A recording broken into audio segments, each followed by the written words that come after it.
of our process for today.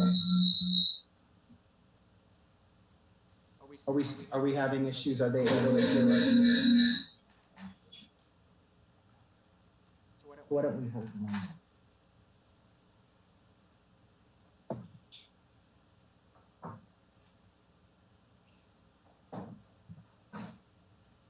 We're okay now? Can everyone hear us okay now? Yes, Can I get a thumbs up from Recording folks? in progress. Ms. Kaufman, can you hear us? yes, we can hear you now.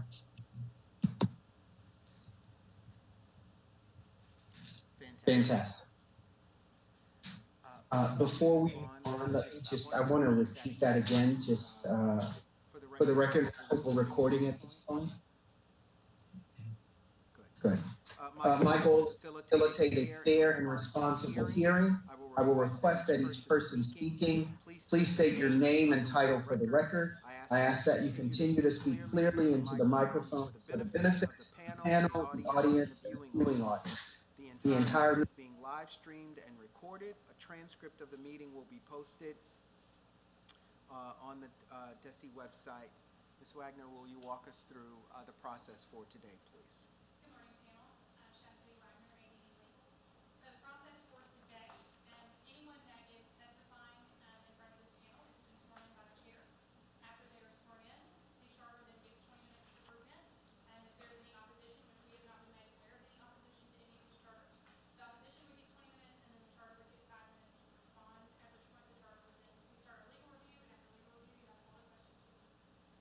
Thank you so much. We're going to move right into the business for the day. Panel members, I know we have a couple of items dealing with calendar and application timeline. We will take those at the end of the day today. So we're going to move right into considering we have our schools here. We want to move directly into the meetings with the schools. If I can have everyone from Scholar Made Achievement Place of Arkansas, please stand. If you plan or may be called upon to speak, please stand. If you would, raise your right hand. Do you swear or affirm that the testimony you are about to give shall be the truth, the whole truth, and nothing but the truth? Thank you. Please be seated. I think Dr. Anderson, are you going to be up? You're going to be up first. I think we're going to go ahead and load your presentation. There should be a clicker inside there. And as soon as we're up and loaded, we can begin. Thank you for coming this morning.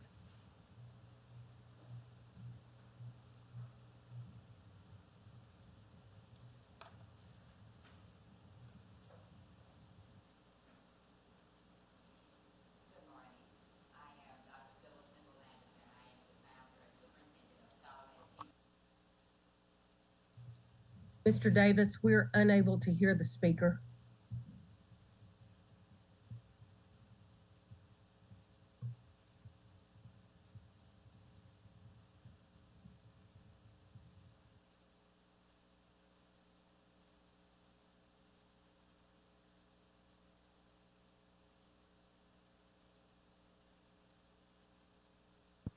Oh, okay, I'm sorry. You would need for me to repeat? You have it, okay. Our mission is we prepare our scholars through emotional intelligence and personalized learning to be self-confident, intellectually inquisitive, emotionally intelligent, and academically accomplished beings. Our scholars will become leaders and problem solvers who will improve conditions wherever they choose to work and live.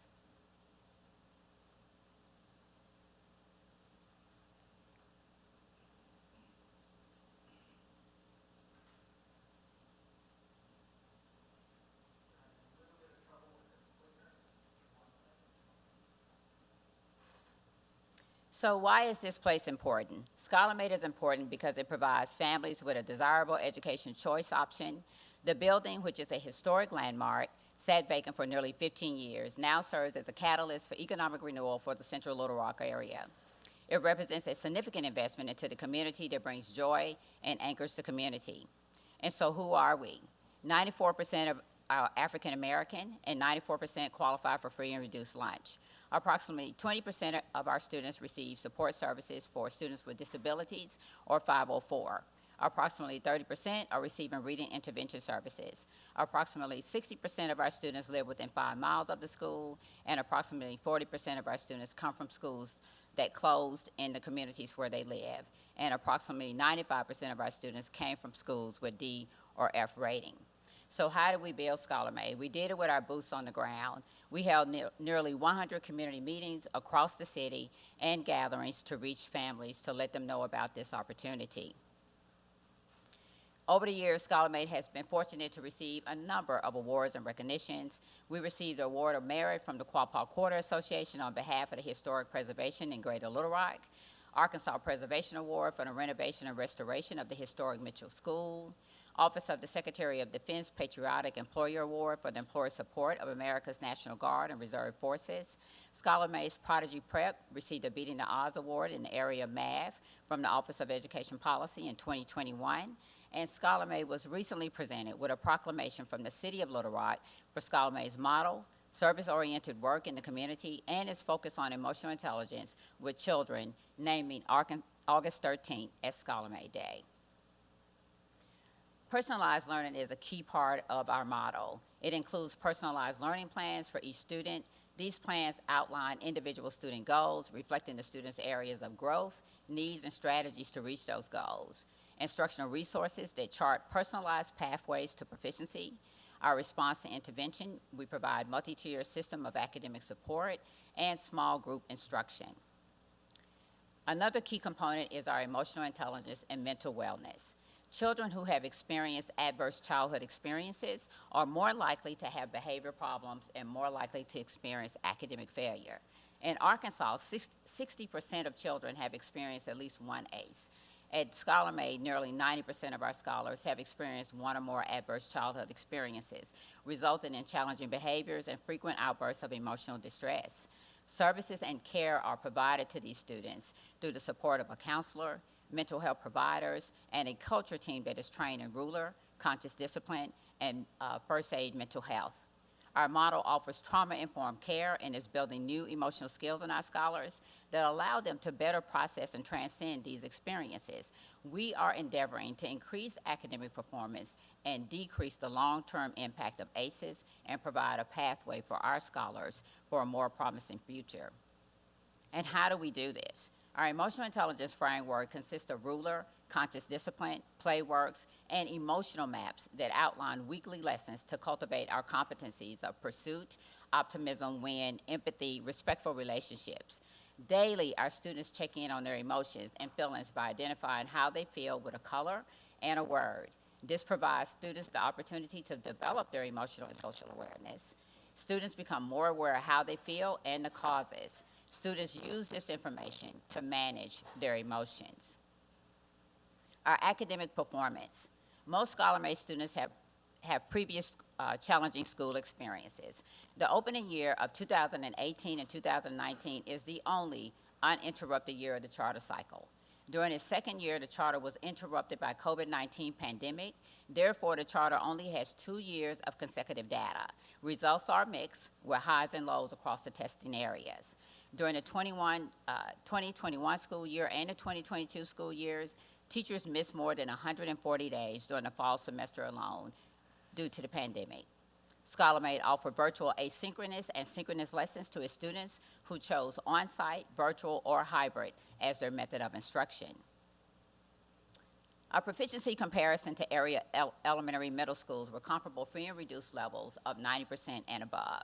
In math, reading, and science, ScholarMade elementary schools, highlighted on the chart for you in green, outperformed all local comparable schools and performed on par in the area of English. In its first year, ScholarMade's middle school performed above all area middle schools in math, but dropped slightly in the second year. In the area of science, ScholarMade's middle school also outperformed all area middle schools in science, but dropped slightly below or on par in the second year. ScholarMade middle schools performed above all area middle schools in English in both years. Scholar Mays Middle Schools performed above all area middle schools in reading both years. Some of our school progress highlights that I'd like to share with you is that Ivy Hill, which is our elementary school, grew 13 points in math proficiency from 2021 to 2022 and was among the top 30 schools in the state that grew by 10 points or more in math. Ivy Hill grew by 9 points in science proficiency. Ivy Hill grew by 4 points in reading proficiency from 2021 to 2022. Scholar May was able to reduce the percentage of students in the need support category by 18%, from 83% to 65% from 2019 to 2022. The next academic analysis would discuss the performance and ESSA index ratios of African American students, economically disadvantaged students, and those with disabilities. From 2019 to 2021, there were only 125 schools in the state whose ESSA index scores grew.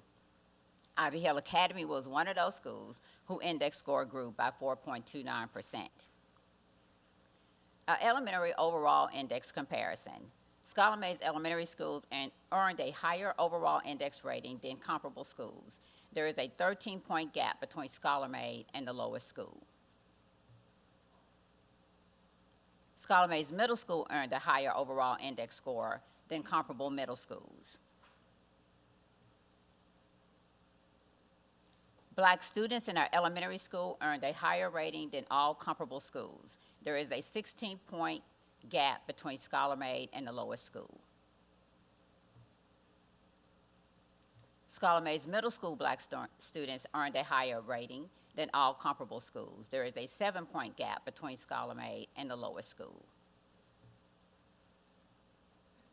Economically disadvantaged students in our elementary schools earned a higher index rating than area comparable schools. There is nearly a 16-point gap between Scholar Mays and the lowest school. Our economically disadvantaged middle school students earned a higher index score than comparable schools. Scholar Mays Ivy Hill students with disabilities earned a higher rating than comparable area middle schools. Students with disability at our middle school earned a higher index rating than comparable middle schools. The achievement gap remains a major concern. Schools who earned a higher letter grade and those who earned a lower letter grade had significant gaps between Black and white students. Pulaski Heights, Forest Heights, and Gibbs, who all earned Bs, had gaps as high as 27 points between Black and white students. Same for the middle schools. Schools who earned a higher letter grade and those who earned a lower letter grade had significant gaps between Black and white student performance. Pulaski Heights Middle School and Man Magna gap between Black and white students is more than 20 points. So I highlight, Scholar May schools achieved an overall higher index rating than all schools with a comparable free and reduced level. Scholar May schools achieved a higher index for score for Black students than all comparable free and reduced levels. Scholar May schools achieved a higher index score for economically disadvantaged students than all schools with a comparable free and reduced level. And Scholar May schools achieved a higher index score for students with disability than most of the schools with a comparable free and reduced level. Ivy Hill highlights over the years includes Black students index scores increased by 5.2 from 2019 to 2022 and increased each year. Our economically disadvantaged index rating for students increased by 5.66 points from 2019 to 2022, and students with disability index ratings also increased by 3.46 from 51.87 in 2029 to 55.33 in 2022. Ivy Hill's overall index rating of 62.8 was only 2.18 points from a C. Washington Elementary, which is the nearest elementary school in proximity, overall index rating of 49.75 is 13 points below Ivy Hill, 5.5 points below NIA, and Washington's index score is 8.34 points from the next letter grade. For Nichols Intermediate, Hispanic and Latino students' index ratings increased from 52.42 to 55.16, and English learners' index ratings increased by 15 points from 45.15 to 60.25. Students with disability and Prodigy Prep index ratings increased by 9.21 from 37.48 to 45.69. Our resources and our partnerships. Scholar-Made Achievement Place of Arkansas has not had a single audit finding during this annual financial audit in history. How do we use our ESSER funds? I would like to think we use them very wisely. We use them on technology, transportation, additional staff, extended learning opportunities, strategies to reduce the spread of COVID-19, additional pay, mental health support, and instructional resources. Scholar-Made is governed by individuals representing all occupations who offer expertise and insight in finance, education, community development, and higher education. Scholar-Made enjoys the support of skillful consultants who provide expertise and support in curriculum, leadership development, coaching, finance, literacy, special education, counseling, and facility management and operations. Scholar-Made enjoys support from organizations including the Right Avenues Association, local churches, sororities and civic organizations, community members, colleges, and other charters. Beyond the pandemic, the vision forward. Scholar-Made partially met goals for a program designed to address pre-pandemic achievement gaps for students whose learning method was on-site with instruction delivered in person. In its second year of existence, the charter was forced to modify critical components of the model to respond to severe staff shortages, highly mobile population, rolling school closures, virtual and hybrid instruction, higher rates of bullying behaviors and misbehaviors, a disconnect from families and parents, and students and educators struggle with mental health challenges. Scholar-Made is requesting a 7-year renewal to implement systematic, ongoing process involving planning, implementation, evaluation to meet local and statewide goals and priority. During the first charter cycle, restore, rebuild, and raise up were our guiding principles. It is now time for us to reset and recapture. Scholar-Made plans to address student opportunities and academic gaps from a lack of high-quality early childhood experiences and offer a pre-K program to better prepare children to be kindergarten ready. Through its charter, Scholar-Made will serve students in grades K through 8 and continue with the goal of preparing students to be high school ready. Scholar-Made will continue to offer a personalized learning approach, but will strategically shift teachers' focus from being the sole resource for students to being a resource provider and a guide for more student-directed learning.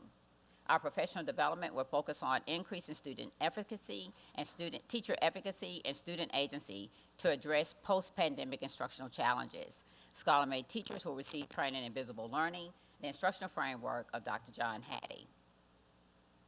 We recognize that we are at a disadvantage when recruiting teachers and administrators. Many factors, including serving a high-risk population and extended day, make it challenging for us to attract top talent.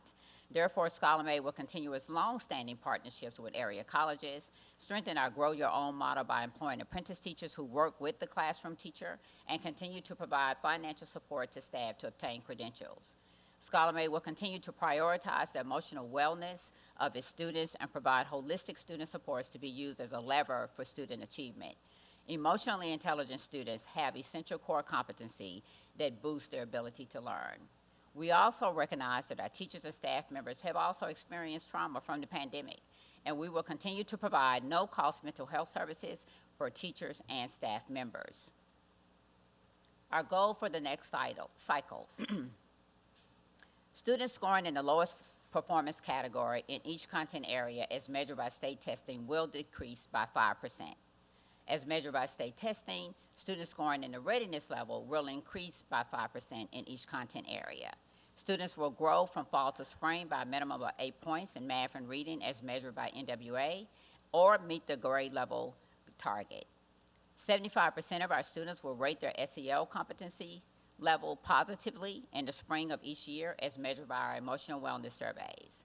And Scholar-Made teachers and staff will participate in 50 hours of professional development annually to build capacity.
Yeah, so Scholar Made really was around this notion that, in some of my experience, people would say, we don't have good children. The good children have left. And On the video.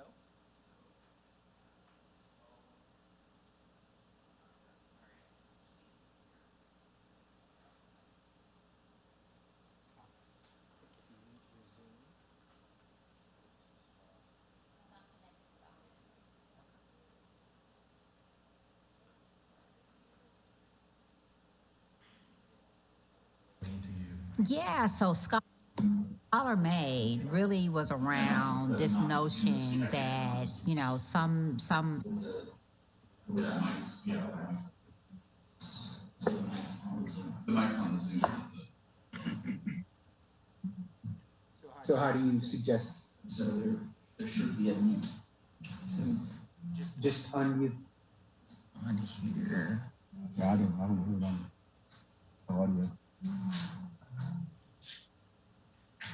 Let's join the audio because I think that's what's causing. If I join the audio, it's going to feedback. But then I think we can mute it then. Recording in progress. Okay. But it's still doing it. Yes. Matthew, it's Miss Newton's computer. I just saw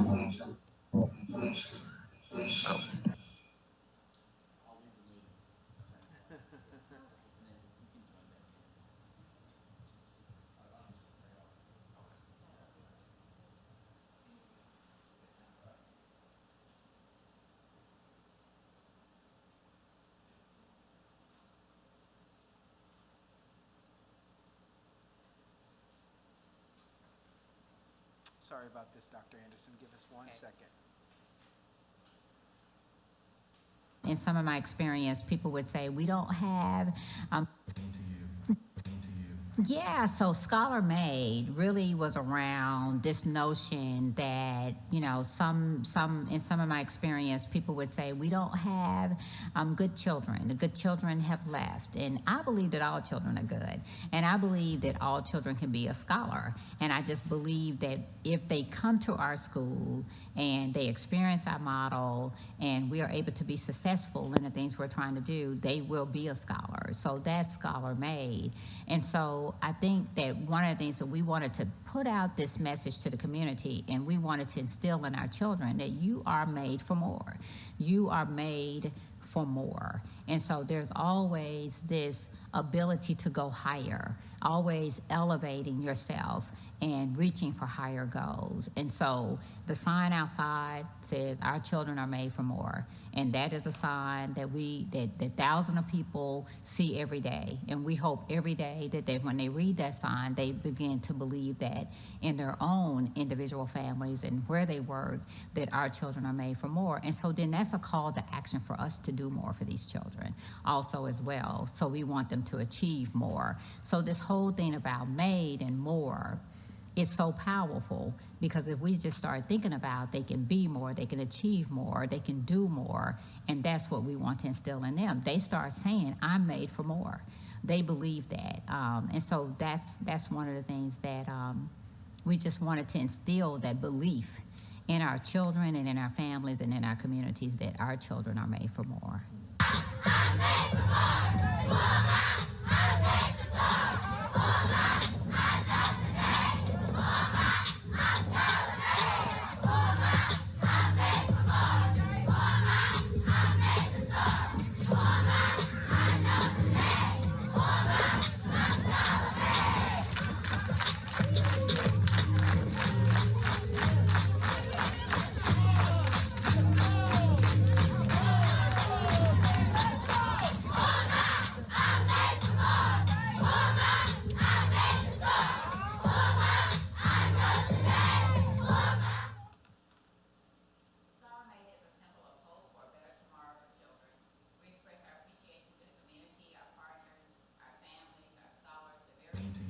Yeah, so Scholar Made various departments of the elementary and secondary education and to the Arkansas Public School Resource Center for the support that has been provided to us. Thank you for the opportunity to serve the children of Arkansas. Thank you so much for the presentation. I think as was indicated, this portion of the meeting is reserved for anyone who has opposition to the application. There doesn't appear to be anyone at this time, and so we will move directly into legal review regarding the waivers that have been applied for. So I'd like to ask Ms. Wagner to come up, and we'll begin to go through the waivers that have been applied for. Good morning again. So we will just get started into the first waiver topic, which is superintendent, Arkansas Code annotated section 613.1, 617.427, standards 4B1, 4B2, and the DESI rules governing the superintendent mentoring program, and there were no legal concerns with this waiver. I do see Ms. Kaufman has her hand up. Ms. Kaufman, is there something in regards to this, or is there a step that we need to back up to? Mr. Davis, we can't hear Ms. Wagner. Okay. Did this help? Yes, thank Ms. Wagner, can you repeat those Yes. again, please? So first waiver topic is superintendent. Arkansas Code annotated section 613.109, 617.427, standards 4B1, 4B2, and the DESI rules governing the superintendent mentoring program, and there were no legal concerns with this waiver request. Are there any questions or concerns regarding this waiver request from the panel? Hearing none, we'll continue. The next waiver topic is principal, Arkansas Code annotated 617.302, and standard 4C1 and 4C2, and I had no legal concerns. Any questions regarding this waiver? Hearing none, let's continue. All right, the next waiver request is Board of Directors. Arkansas Code annotated section 613.608, 613.611, 613.612C, 613.613, 613.615, 613.616A, 613.619C through D, 613.620, 5A, I, B, 613.621, 613.624, 613.628, 16.630, 613.631, and the ADE proposed rules governing reimbursement by school districts for election expenses. The only thing that I did ask.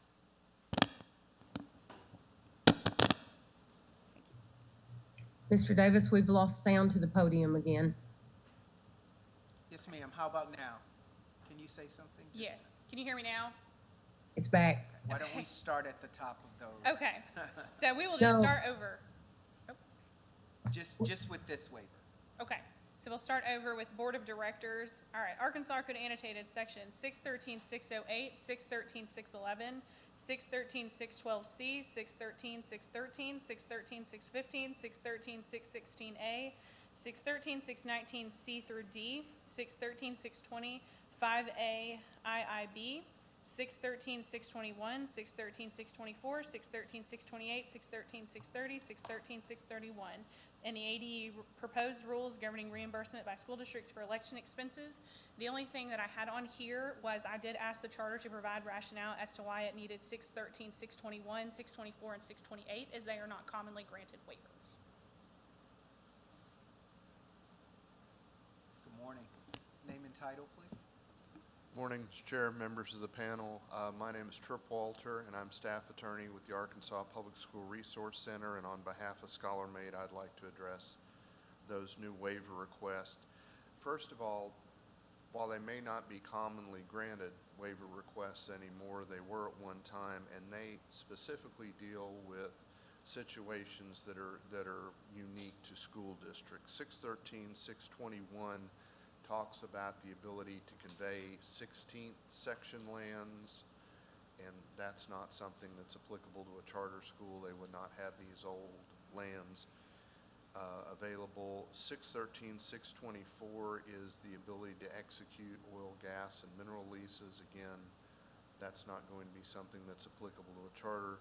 And 628 allows school districts in small communities under a certain size to make certain purchases without bids. And again, because they're not a district and located in a community of a particular size, this would be inapplicable. So that's the reason. it goes along with the rest of the waivers. Again, they're generally inapplicable. In the Board of Directors section, they're generally inapplicable to charter schools, and that's why we've asked them as part of this review. Thank you for the explanation. Any questions, or Ms. Wagner, is that, I would just follow up by saying, since they're not applicable to charter schools, there's no reason to waive them because the charters don't have to abide by them. So that was my concern. okay. Any questions or comments regarding this waiver? Considering the department has indicated that these charters are not applicable to charter schools, is that something that the charter school is willing to rescind? Please feel free, Mr. Walter, to step up, or if you disagree with that assessment. Trip Walter, APSRC. I won't take up too much time on this. I mean, if that's the pleasure of the panel, but again, I mean, we could kind of make that same comment for a lot of the waivers. Maybe we should. But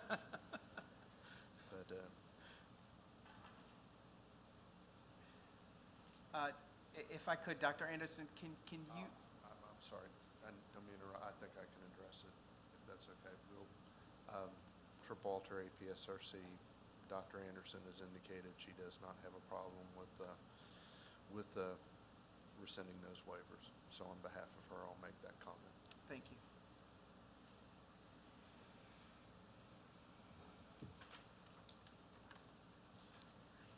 The next waiver topic is teacher licensure. Arkansas Code Annotated Section 615.1004, 617.401, 617.309, 617.902, 617.908, and 617.919, and Standard 4D1. This charter has also asked to add the DESE rules governing educator licensure, Section 7, and with the addition of that, I have no legal concerns. Any questions from any of the panel members regarding this waiver request? Yes, I would like for them to confirm something. Yes, Ms. Sarantini. Can you confirm you only have 3 teachers out of your 42 that are licensed?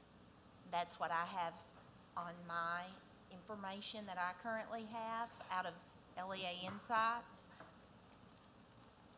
That is probably correct. So do you have some kind of plan, action plan, strategy plan for getting teachers more licensed? Because I guess I'm looking at your 2Ds and Fs. Mhm. So I'm just a little concerned, especially when you're asking for 10 years.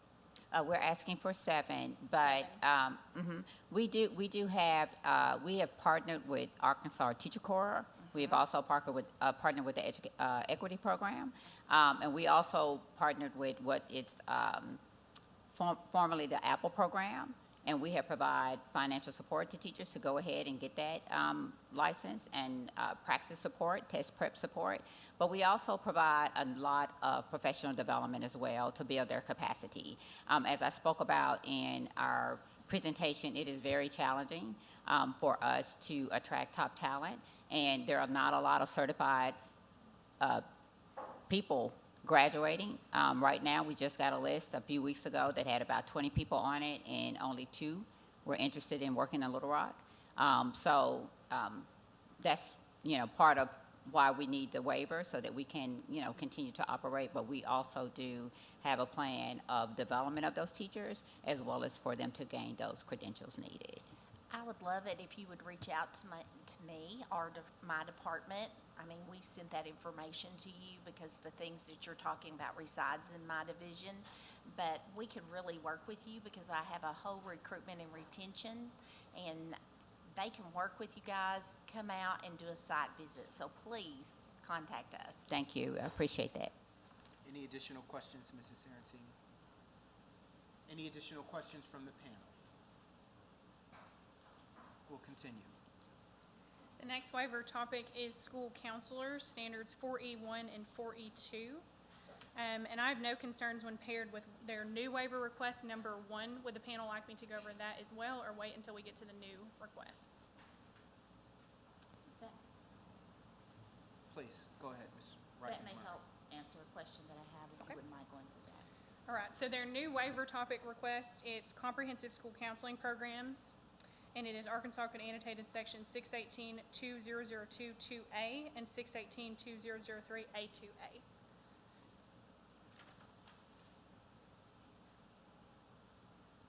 Any questions or concerns, panel member? Does that answer your question, Ms. Wright McMurray? I still have a question. Please. So in looking at your response to how you're going to address providing a comprehensive guidance program, I do appreciate that you pay good attention to providing emotional intelligence supports for your students and then also the mental health pieces.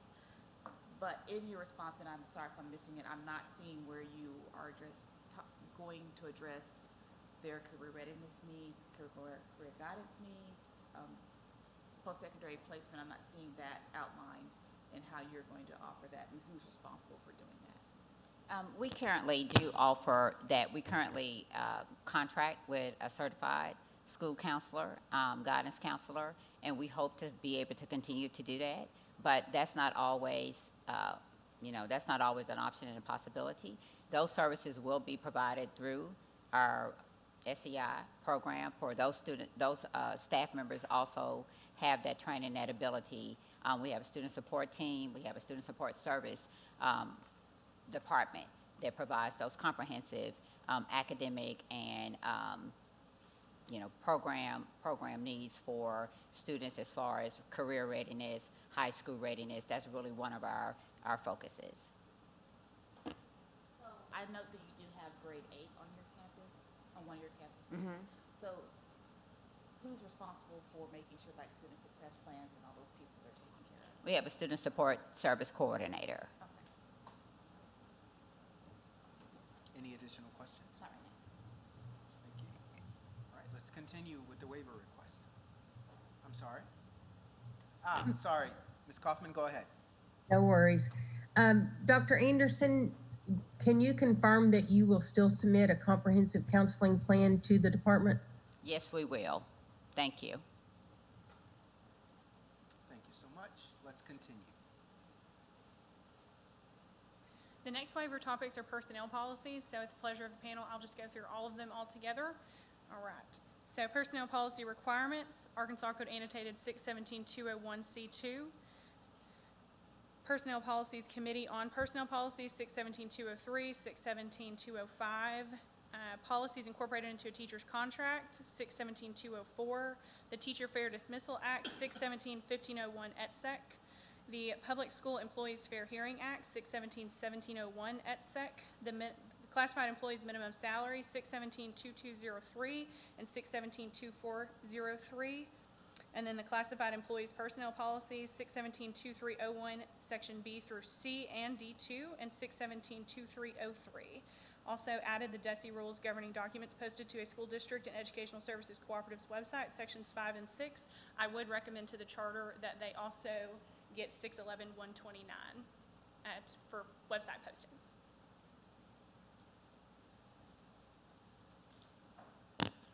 Trip Walter, APSRC, on behalf of Scholar Made, we accept the DESE Council's recommendation and ask for an additional waiver of ARC Code Annotated 611-129.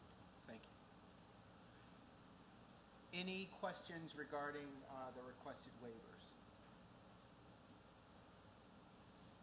Okay, let's continue.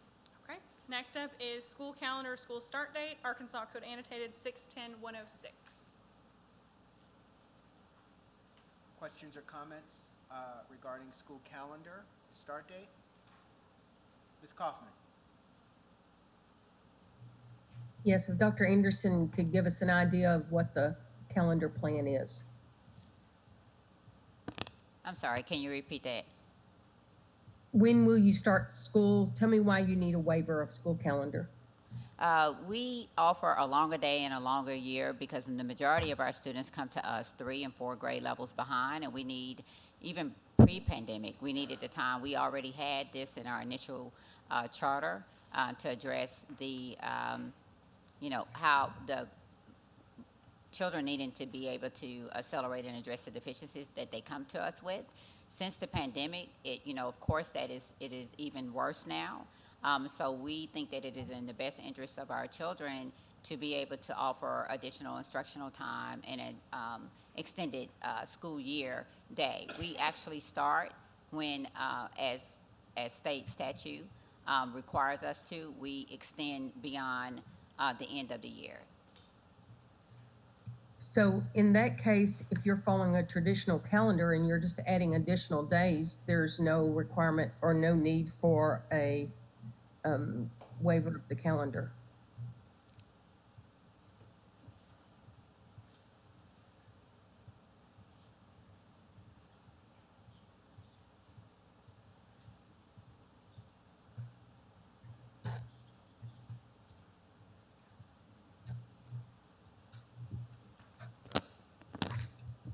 Mr. Chair, Trip Walter, APSRC.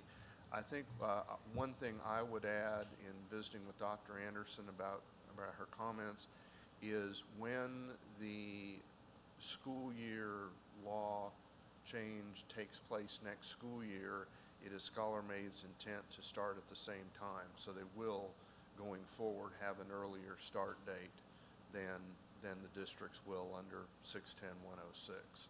And I believe, and I won't speak for her, but it's my understanding that's the reason she wanted to maintain this waiver, because it will be relevant and applicable going forward when this new charter renewal period starts. Thank you. Any other questions or comments regarding this waiver? Ms. Kaufman, is that a satisfactory answer to your question? No, it's not.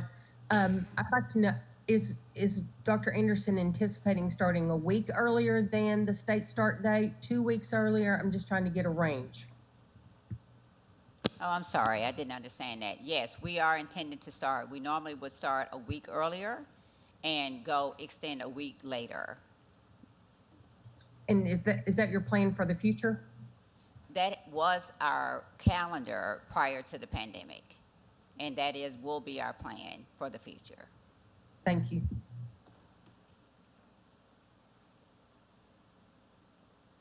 Any additional questions? Let's continue. The next waiver topic is alternative learning environment, Arkansas Code annotated section 615-1005B5, 618-503A1CI, 648-102, 648-103, standards 2I1, and the DESE rules governing student special needs funding, section 4.01.1.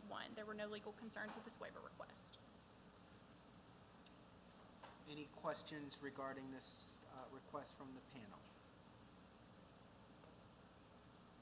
Seeing none, let's continue. The next waiver request is Library Media Services and Library Media Specialist, Arkansas Code annotated section 625-103 and 625-104, and standards 4F1 and 4F2. There were no legal concerns. Any questions from the panel regarding this waiver request?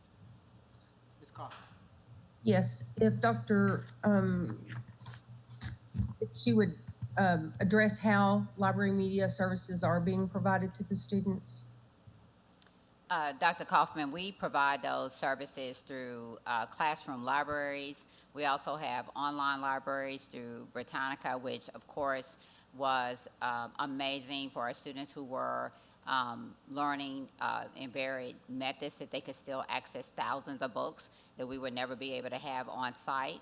Those media standards are taught through crosswalks with English language arts, science, and through technology.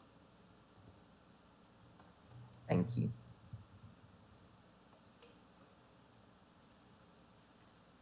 Seeing no additional questions, we'll continue. The charter is seeking to rescind 2 waivers. Required instruction for 5 through 8, standard 1A, 1-2, and required instruction 9 through 12, standard 1A, 1-3.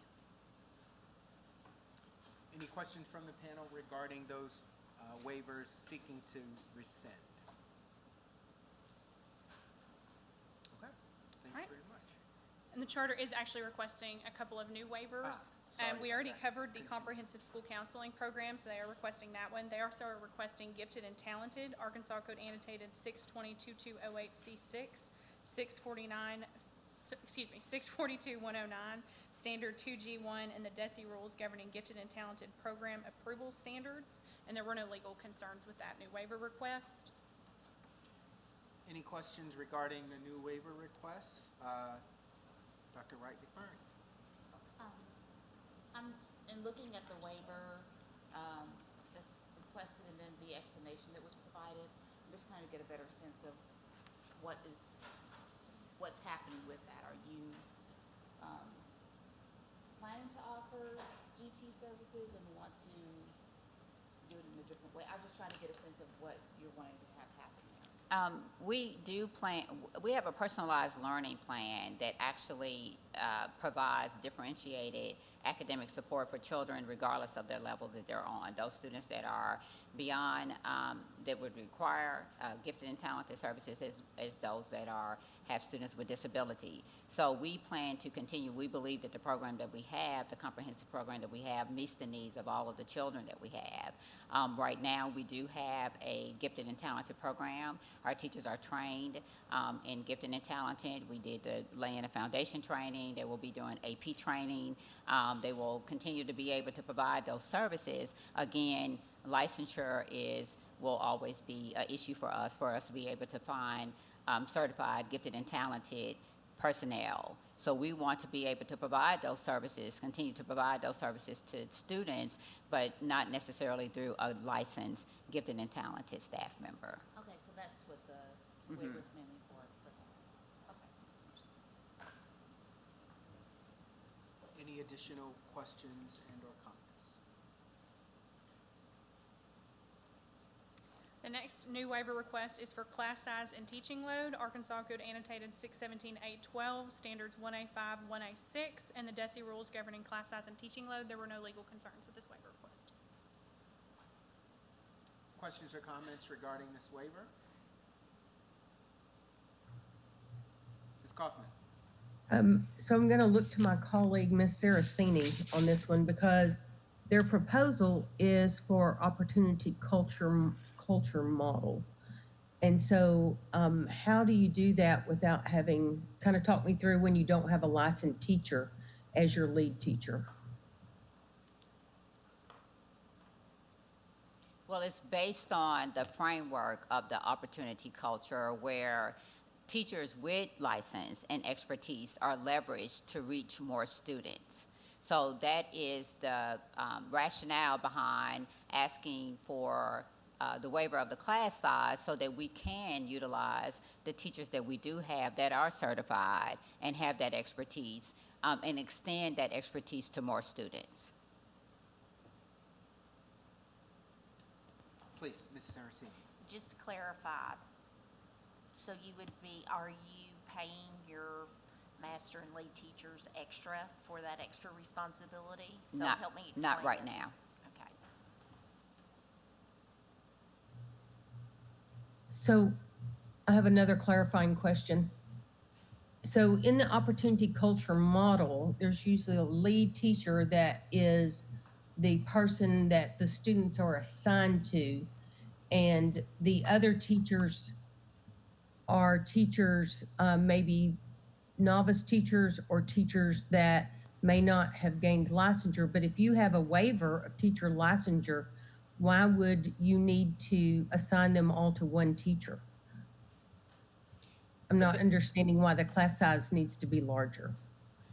I believe the benefit is to the children. So it is not necessarily that particular part of the opportunity culture around them leading other teachers, but to be able to extend teachers with expertise to more children. Does that?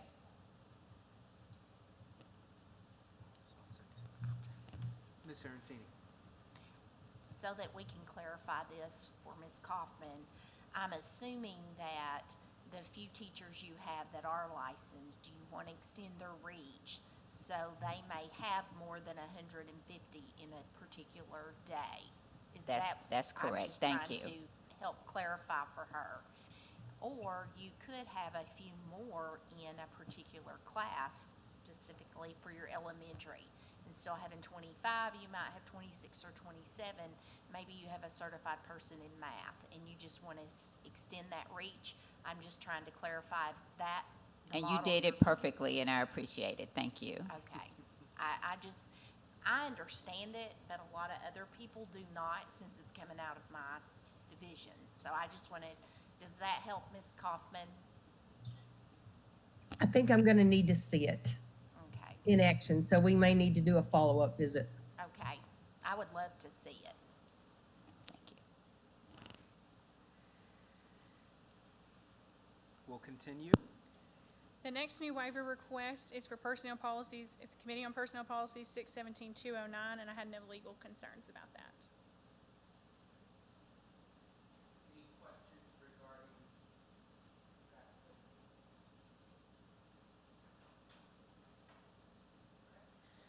And the last new waiver request was the teacher licensure, adding the rules governing educator licensure section 7 to their teacher licensure request, and we already covered that, and I had no issues. Any questions regarding that last request?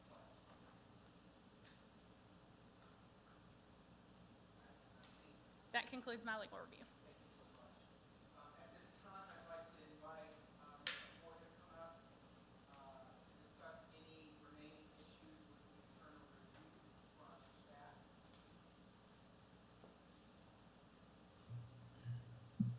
Mr. Davis, we can't hear you.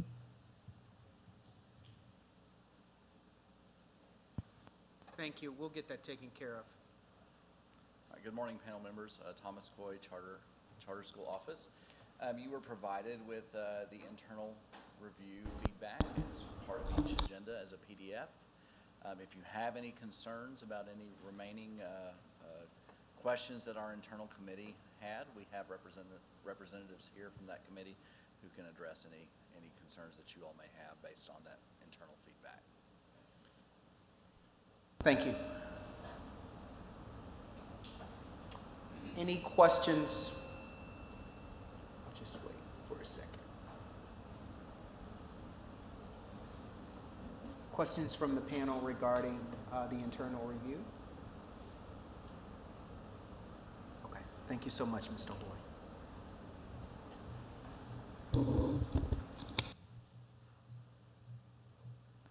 Mr. Davis, I do have a question about dyslexia.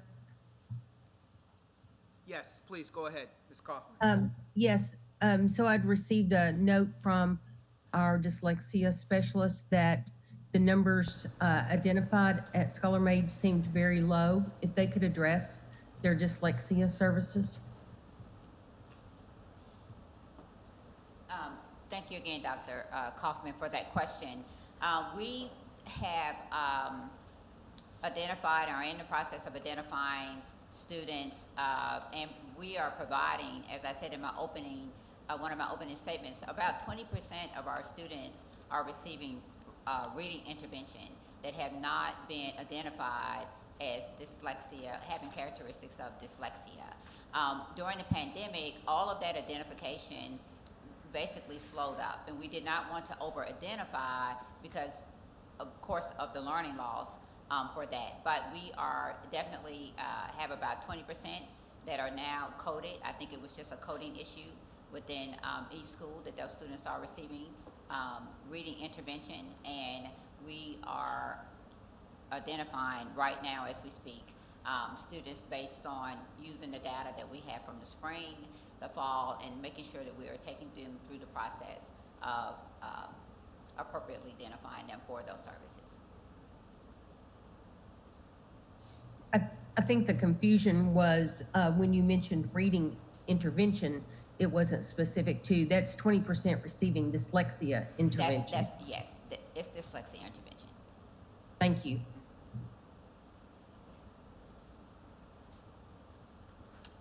Any additional questions? Yes. First, I'm looking at your outcomes for IB. It looks like that you guys are doing a great job, especially compared to your similar schools that are around your area. Just trying to get a sense of what's happening with significance.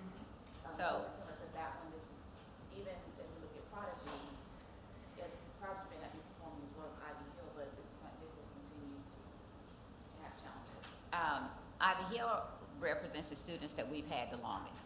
Those are the students that probably started with us in kindergarten. And so that's what's so exciting about that data, is that it shows that, you know, the earlier we get them, the better we do with them. With Nichols Intermediate, it is definitely a situation that happened within that last school year where we lost a teacher, lost a math teacher, lost an ELA teacher, and, you know, just really struggled for instruction to continue throughout the year. And we saw that hit in our math scores, that dip. So that's basically what happened. That was just, you know, for last year. Do you mind sharing what you guys have talked about as a team, or what your plan is going forward on to address the challenges that you see in Nichols because of the loss of the staff? Is there any type of interventions you guys plan to put in place to try to close those gaps? Yeah, one of the things that we realized during the pandemic is that we cannot control who's going to be there from day to day, and that instruction has to continue. And so that is what we definitely have put in place. That's part of John Hattie's framework, is to make sure that we are increasing student agency and that we are making it possible for students, regardless of where they are, if they're at home, if there's a teacher in the classroom, that they can also take control of their learning, access the learning for themselves also as well. So we also have the extended day. We also have interventionists where students are being receiving services in the classroom as well as being pulled out. Our small group instruction, making sure that, you know, the teacher is able to work with a small group of children. We've identified the standards that students have not mastered, and we've had a pacing guide of a plan to make sure that we're covering that, making sure that we're covering those prerequisite standards that students need. At that level also, we get students who have not been with us. So we have students that transfer in from other schools who may not have necessarily been with us. And so it takes time to, you know, to work with them and address the gaps that they have. I would also like to say, and I would be remiss if I didn't, what we found out during the pandemic is just the impact of parents.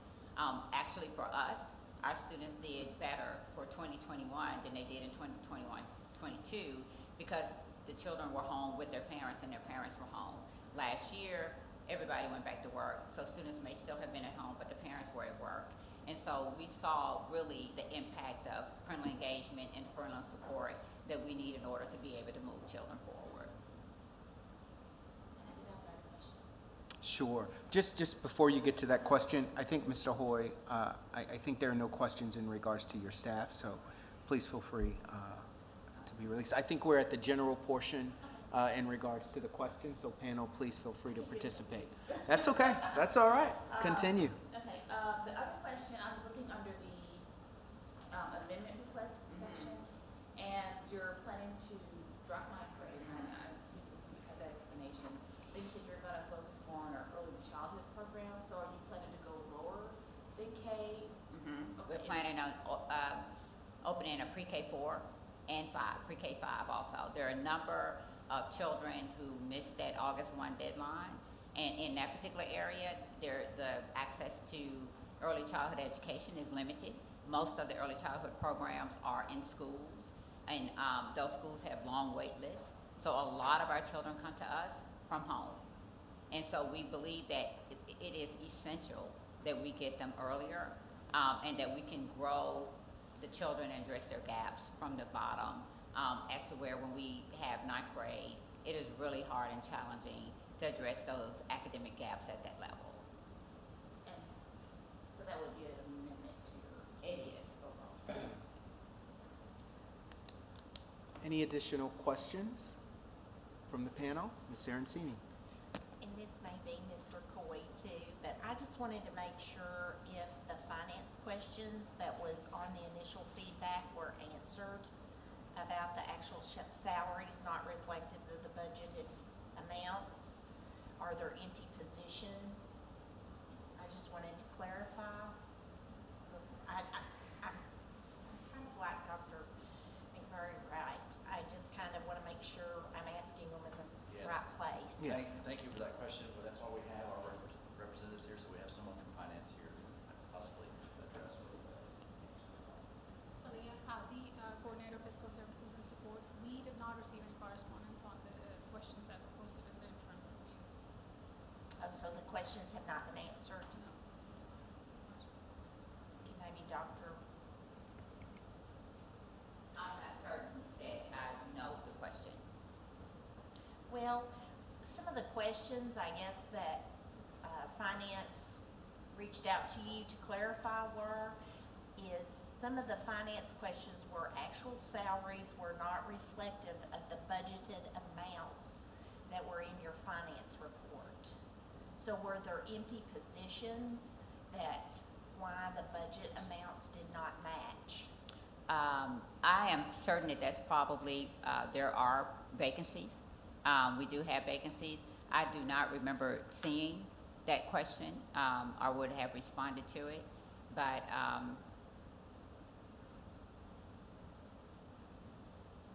And then also another question was to explain the increase in budget from prior years for this line as well. Maybe that's something that you could put back to us in writing. Could we resend these questions? Could we resend them so that she could address them? Okay. Because there are a few things in the finance that I just wanted to make sure if they had been addressed or not. Thank you. Any other questions from panel members? Please. Mr. Baldwin. So I was glad to see your focus on emotional intelligence, personalized learning, and you mentioned that and talked about that in your introduction and prior to this question. But if you could go a little bit deeper for me and kind of explain what that looks like in the classroom and how does a student get into that type of discussion with the teacher and what the outcomes look like when that happens. So we have taken the ruler framework, which is a program out of Yale, where our staff members are trained, as well as paired it with conscious discipline, which is a discipline framework that's also rooted in emotional intelligence and how emotions impact behavior. And so what that looks like on a day-to-day basis, like what you saw, if you go back to the beginning, you saw the chart, the feelings chart. And so what we teach children, first of all, what we started off with the first year is teaching them how to identify their feeling with a color. So you have green, you have yellow, you have blue, and you have red.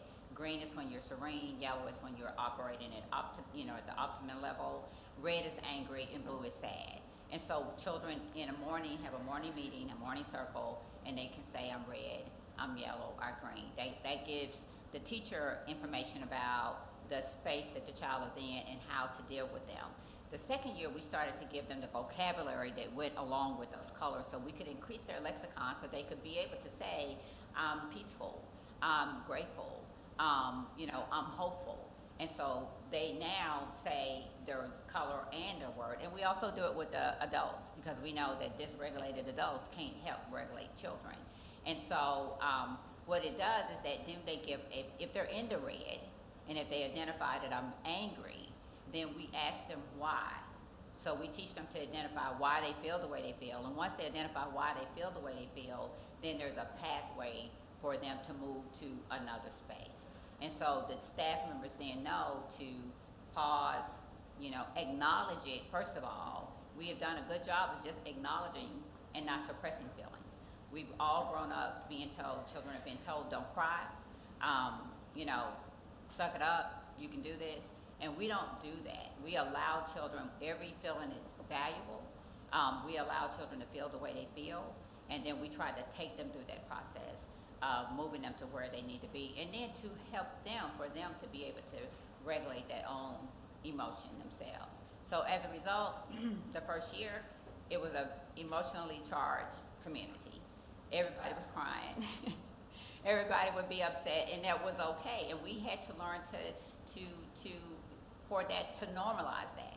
We had to learn to normalize that as well. So as the children grow and they can tell you how they feel, they can regulate their emotions, then that allows them to better interact with each other. That increases empathy. That increases those core values that we're trying to teach in those children, and resilience. those things to move forward beyond how those feel. And so we have SAY lessons.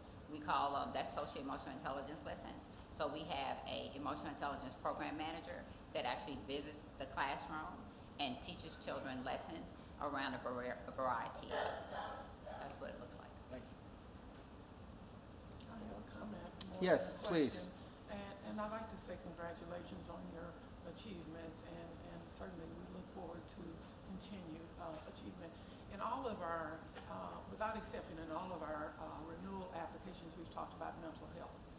And I'm especially pleased to hear you talk about adverse childhood experience, and you acknowledge that even before the pandemic, and the trauma-informed care that comes as a result of it, because we know that it produces PTSD and so many other things in adults as well as children.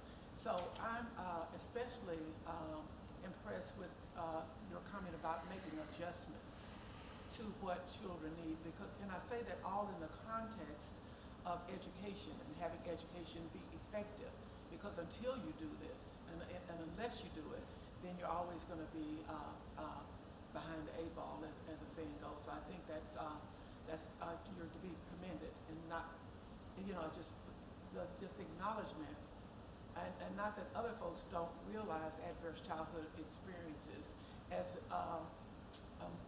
impactor of practically everything, but at the same time, I'd like to say thank you for that. I asked earlier, and everybody's mentioned, without exception, the pandemic and COVID. And I'd like to ask you, what would you do differently? And not, certainly not anticipating another pandemic, but the reality of it is things happen. So can you reflect on your experiences and how you've had to stop and pivot, and what that means, and what time it takes, and what that does to staff as well as the students? Thank you so much. Thank you for your comments. I appreciate that. And I appreciate the opportunity to share that when we went into the pandemic, as every school that in the state, we actually had 2 hours notice. I will forever remember that day, to release children and for them to go home. And so for the remainder of that year, we did everything that we could. We took packets to children's homes. We put homework in their mailboxes. We, at that time, we were not, never intended to be a virtual school or to offer virtual education. We got Zoom accounts that were 40 minutes. So we had, those are the free accounts, and so they were 40 minutes long. But when we came back, we started off with 7 achievement principles. We narrowed that down to 2 because of the pandemic, because we said we are going to have to be able to do 2 things, and that's meet the children where they are, personalizing that instruction, and make sure that we continue to understand and acknowledge that children who are not well mentally cannot learn.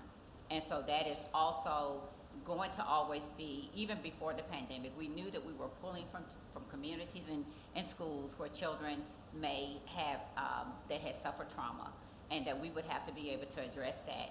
I think that what we had to do, we had to shift our professional development, because our teachers then had to teach kids that were in front of them as well as students that were at home. So they had to acquire an entire new set of skills.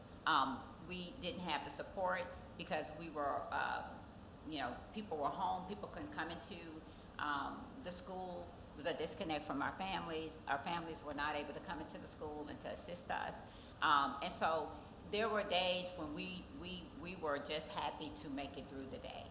And when I look at the data, and when I started to analyze the data, I am very encouraged, and I am very proud that even in the pandemic, our children have continued to grow.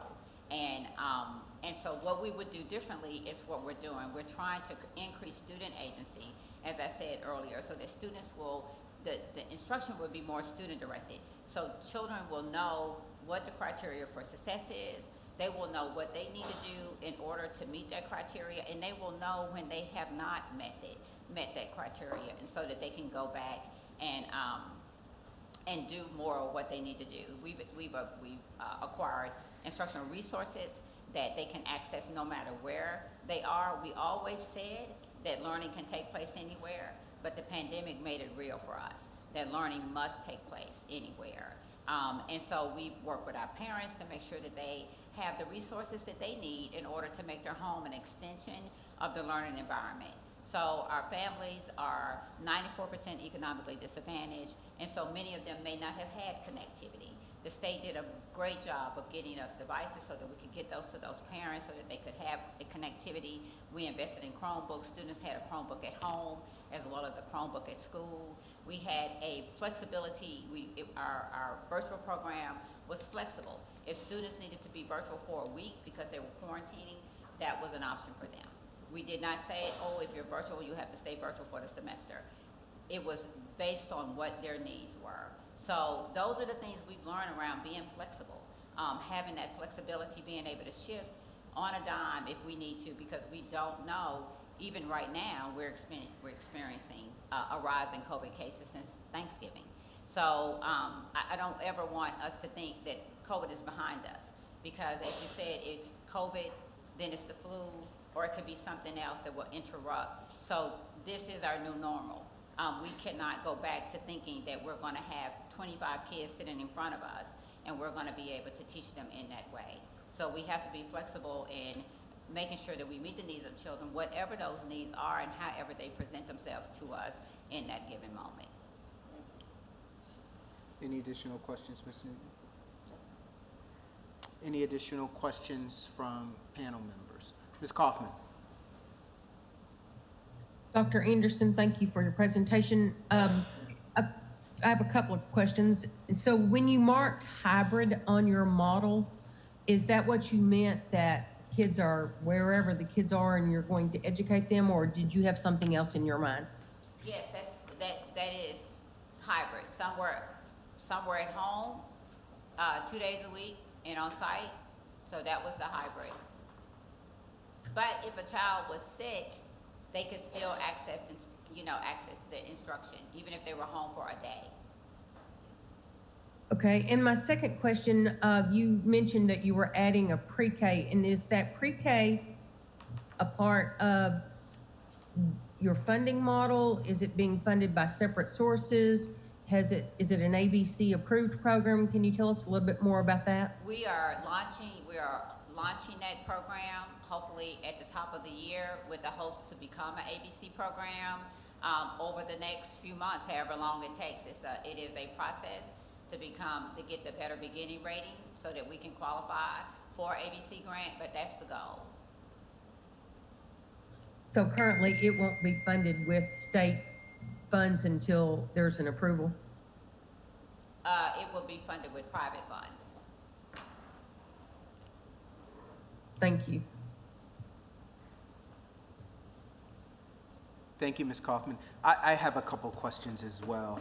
I do want to thank you, Dr. Anderson, for the work that you do, how you shine light in your school and staff shine light on social emotional intelligence and the importance of that, because we all know that it's critical coming, or as we transition and figure out what this new normal is considering COVID. I think we've all been, those of us who were a little bit skeptical when we had to sit at home for a little bit. I think we understood what folks meant by that. I do want to dig into the data a little bit and align around a couple of things. Because it appears to me, and you've talked about potentially the impact of COVID, and we see that at the Prodigy location where there were significant drops in proficiency from 2020 to 2021, from 21 to 22, right? But you also had gains at certain places, right? So it wasn't as if we saw drops across the board, right? At Prodigy, there were gains in reading, for example. And then when you go to Ivy Hill, in regards to proficiency, math, science, and reading grew.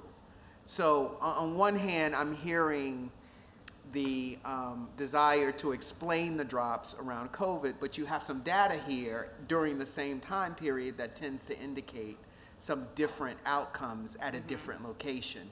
And I'm just trying to glean sort of the learning from that to see if that's something, as we think about additional schools, is that something we should think about in our toolbox on how that comes about? The explanation I was talking about earlier, a lot of that has to do with teacher. In Prodigy, we lost our math teacher mid-year. Okay. You know, and I also feel like that it was, we studied that around whether or not there was a true curriculum alignment with the curriculum that we were using to the standards. You know, we had some students that were enrolled, 8th grade students that were enrolled in Algebra 1, and also, you know, them taking 8th grade, being measured on 8th grade math standards, that gap there. So wherever we saw a drop, there was an explanation for it. You know, and of course, like I said, like we have one teacher, one math teacher that teaches 7th, 8th, and 9th grade. So the impact and the effect on the entire school was felt. Okay, thank you for that. The other question I have is, I mean, directly the question is, how are you thinking about growth? When I look at the ESSER and I look at, when I look at the growth indication, it obviously is something that needs some additional work. And I'm always concerned about growth because, of course, growth is what happens when the student is with us from year to year. And obviously, as growth continues to lag, students tend to get further and further behind. So what are you thinking in regards to how to address that issue? It may be what you've just indicated, a staffing issue, but how much of the idea of growth as opposed to proficiency, where we've seen some great gains in a couple of places, how are we thinking about that? Well, I think our index scores have grown every year. So that was part of what I, you know, pointed out, especially for those populations that are most at risk. For African American students, for students with disabilities, and for children with that are economically disadvantaged. Those index scores have grown since we first opened those children, and for Ivy Hill, it has grown every year. So we've seen those index ratings increase. I think that there are so many variables, and until we can truly stabilize, and have families that are not highly mobile, we still have families, even when we're serving so many families that are economically disadvantaged, they are highly mobile. Their situation changes. During the pandemic, we had one child that was with the aunt in a whole nother state that was continuing to try to, a whole nother part of the state, where it was continuing to try to get their education as scholar made. And so I think that that is part of why we need the renewal years that we've asked for, because we need some stability. We're acknowledging that we've only had two years. We've only had 2 years.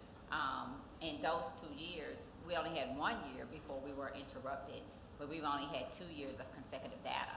So, you know, we're acknowledging that we need more time to really stabilize our staff, stabilize our student body, to be able to really evaluate whether or not the program, whether or not the curriculum resources we're using are working for this particular population. We need more time to be able to do what we said we were going to do, because what I said in the video is that if we are successful, we know that our children will grow. And in my mind, I'm not standing here before you telling you that we've been successful with everything that I envisioned when I stood here in 2017. In many ways, I feel cheated, because all of the things that we felt like we would be able to do, we had 1 year before we were not able to do any of those things. And so we are researching, we are working, we are attending conferences, we are figuring out, we are connected to other schools nationally. We're seeing what other schools are doing, how they are addressing the needs of the population that we serve. And so that's how we, plan to grow, and we're just really honestly attacking every issue that comes our way. So. Thank you for that. Remind me again, I know the cap on enrollment is 520. Remind me what the enrollment is. Our cap was 520, okay, but the building would never hold that many. Okay. So we actually started off with intentionally with those upper grades lower, because we knew that they would have more needs in those upper grades. And so we're at 400. I think we're like a little bit over 400 Okay. students. Even with dropping ninth grade, we would have the capacity of 444. Okay, 444 in the building. Any additional questions from panel members? Ms. Kaufman? I think that brings up an interesting conversation of charters with a cap and then the real capacity in their buildings when those are not adjusted to match the real capacity, because I guess if the full number of students wanted to come, the school would have to provide seats.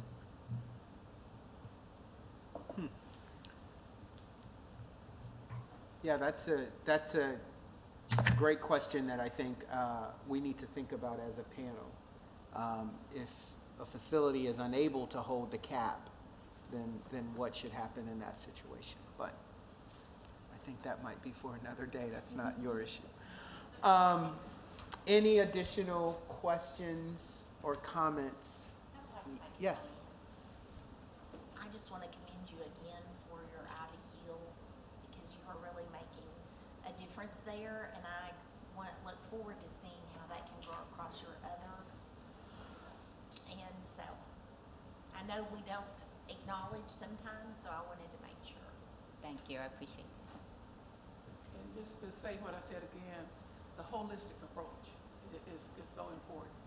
And then it's one of the things I know that has to be a continuum. So you don't leave any of it out as it relates to challenges or issues around our children and their lives that ultimately impact education, ultimately impact juvenile justice, all the things, economic changes and positive things happening. So I think it's a continuum that's very clear to us. Yeah, I just wanted to say I'm a non-educator up here, and so there's a lot of things that these folks know that I don't know. But I do know a good application when I see one, and you all turned in a good application. I liked the fact that you took responsibility for your situation and you had have a plan to deal with that. And in my experience, that's the difference between success and failure, is having the right vision where you're at. So thank you. Thank you. I think we're ready for a motion. I'm prepared to move that we approve the renewal of application for Scholar Aid. There's been a motion and a second. All those in favor do so by stating aye. Aye. Any opposition? Motion passes. Panel members, I ask that you record your vote, and we will go around and speak to that vote. And congratulations.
We will, why don't we start with Ms. Kaufman. Ms. Kaufman, how did you record your vote and your statement?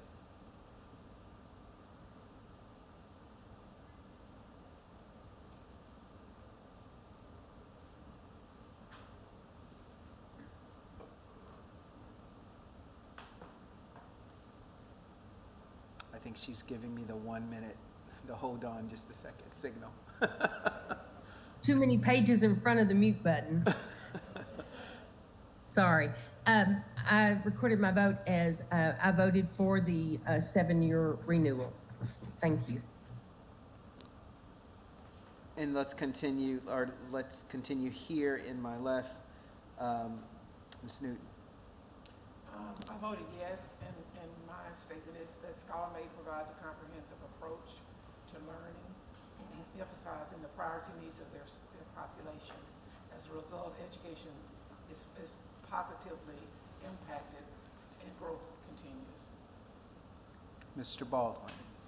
Yes, I voted yes for the 7-year renewal. I think you all have a unique educational model, and I look forward to in 7 years seeing student success from that. I voted for as well, considering the unique socio-emotional approach to students and the success garnered during the short period of operations. Look forward to the learnings and growth of students in the future. Ms. Sarancini? I support the renewal of Scholar Made for 7 years. Looking forward to seeing you replicate your success at Ivy Hill across all other schools. McMurray. I voted for, I support the motion. Scholar Made has demonstrated success at Ivy Hill Elementary. They have evaluated and identified challenges at their other campuses and have a plan to address these concerns. I look forward to their continued and growing success as they educate our students most in need. Thank you so much. Panel members, why don't we take a 5-minute break, allow the other group to get set up, and we will start at 10:35. So 5 minutes just to stretch our legs. Thanks.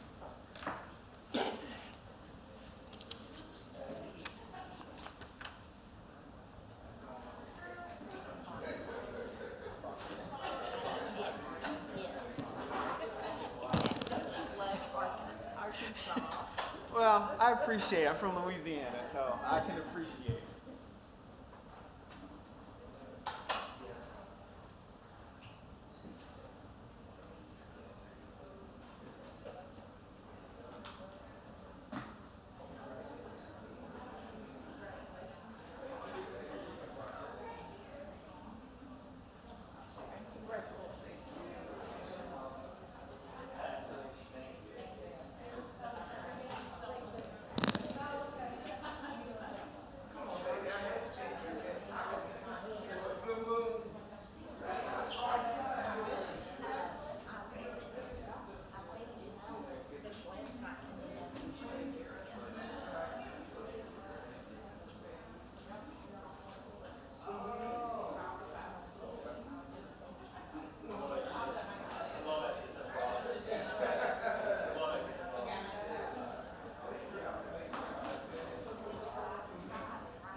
I will. So Chris Advancing is a new executive director, and she is going to be so excited when I tell her and share this information. Yeah, we're starting with three houses that we're gonna add 3 more units. So we're gonna finish the subdivision, but we have like over 68 plus acres that's undeveloped. Oh my God, I'm so Yeah. excited. Where is it located? The thing is, the houses with the design, the land undeveloped, cheaper houses. You know why?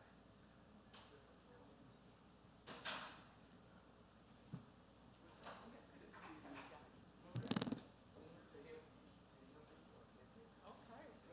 Okay. All right. I was gonna get some coffee, but there's none. They were slim.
We are waiting on a few panel members to return, and then we will begin.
Okay, we'll go ahead and begin. Thank you all for returning. If I could ask everyone who will be presenting on behalf of Bauxite Minor Academy to please, or have the potential to, could you please rise? Please raise your right hand. Do you swear to affirm that the testimony you're about to give shall be the truth, the whole truth, and nothing but the truth? Please be seated. Thank you so much. At this time, I'd like to call Ms. Wagner up to talk to us about the process.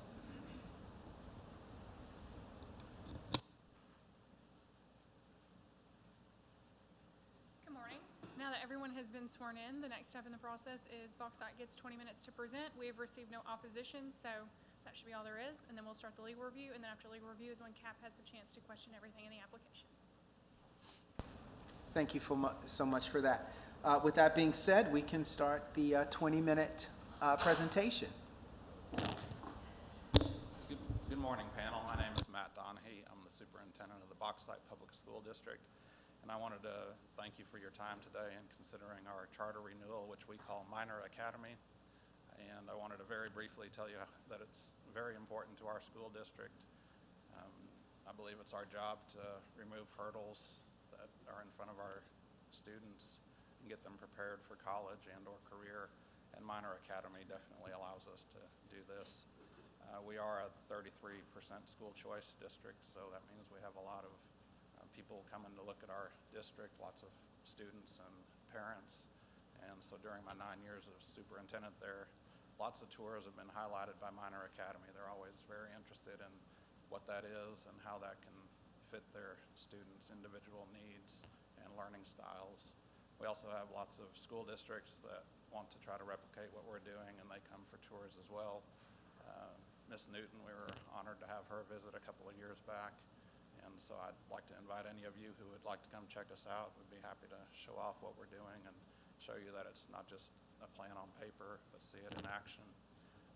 I also believe that a plan and a program are only as good as the people that are making it happen. So it's my privilege to introduce our leadership team that is getting this done. And we have Mr. Michael Driggers, the high school principal, Dr. Leanne Pinkerton, who is our Director of Academic Affairs and Curriculum, and Miss Webb, who will be presenting today. She transitioned from a successful run as our Bauxite High School principal to Minor Academy principal a couple of years ago. So I think her passion for the program and her students is about to shine through, and we're excited to have you guys listen. Thank you. Thank you. Good morning and thank you. My name is Ann Webb and I'm the principal of Bauxite Minor Academy. We are here today to apply for a charter renewal.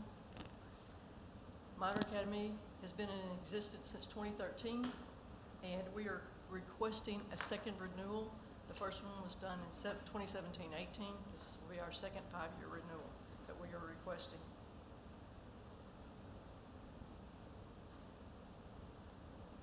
Bauxite Minor Academy sits on the same campus as our middle school and our high school. We actually sit adjacent to our high school cafeteria. Students walk back and forth from Minor Academy to the high school and middle school for classes. Minor Academy enhances the educational experience of our students because we allow them to have opportunities to choose. Choose to take credit recovery at Minor Academy, choose to take electives at Minor Academy, choose to take core classes, choose to graduate early. We allow a student to make that choice along with our counselors and our high school principal. We sit with those students and create a plan.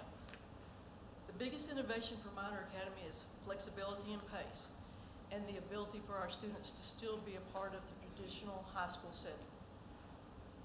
To be a full-time Minor Academy student, if you are we're on an 8-period day, so we have an advisory, so a student takes 7 classes. 3 of those classes must be core classes and taken at Minor Academy to be a Minor Academy student, full-time Minor Academy student.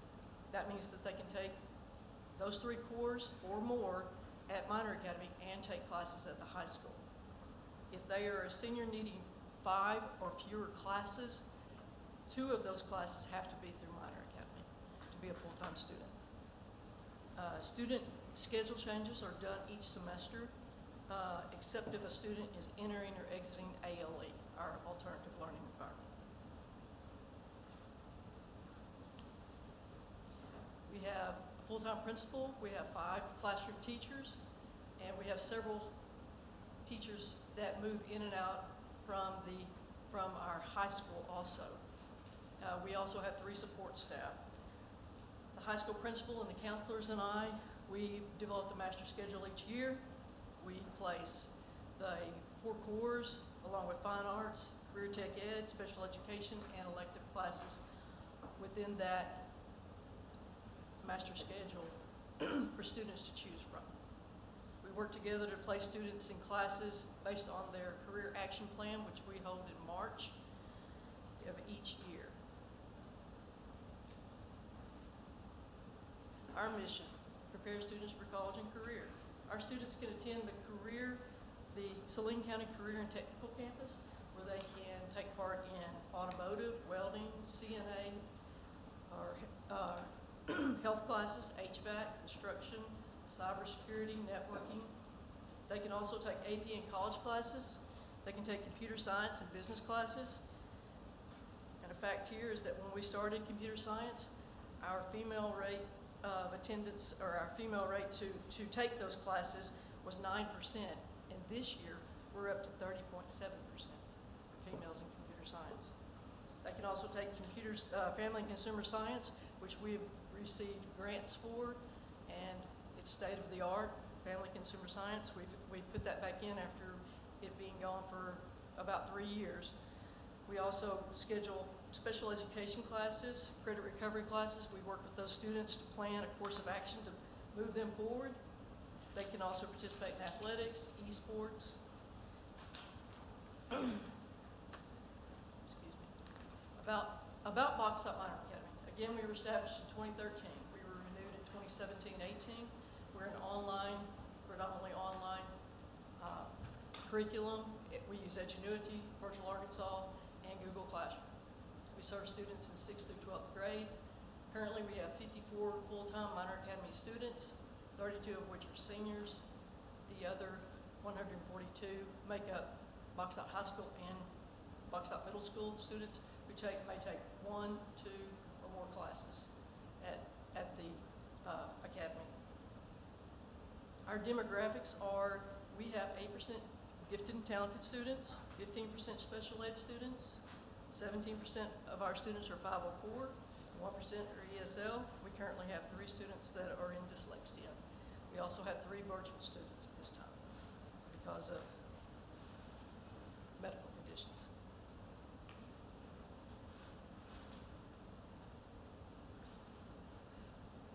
We also house our 6th through 12th ALE in Minor Academy also.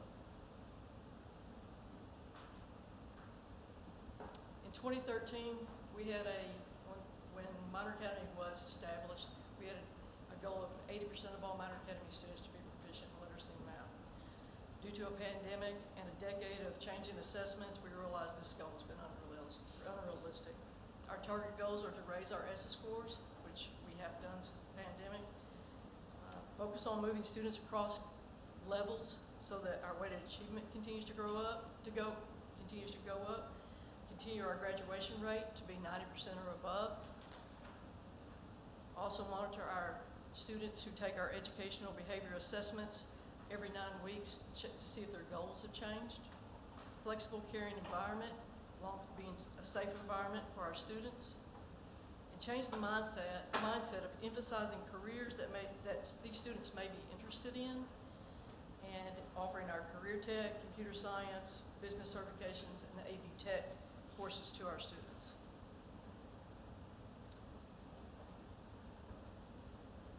These are data revisions on page 5 of our application. I actually misread this when I was filling this out on the application.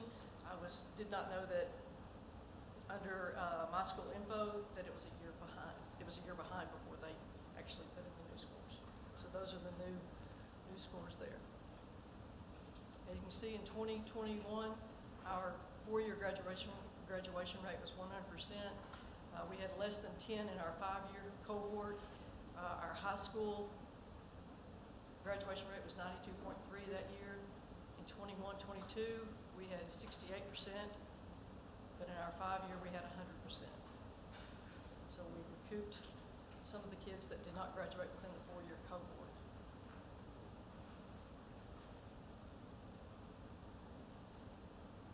This is our ESSA index comparison with other Saline County schools. We've had a grade of C since 2018, since the last renewal. And then COVID hit, we took a dip, and then we have bounced back, and we are very proud of that score, coming back after 2 COVID years. This is a comparison with other conversion charter schools that are nearby.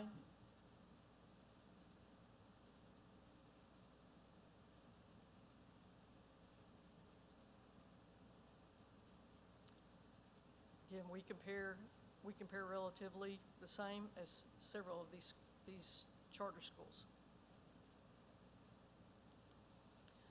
About Minor Academy's ESSA data.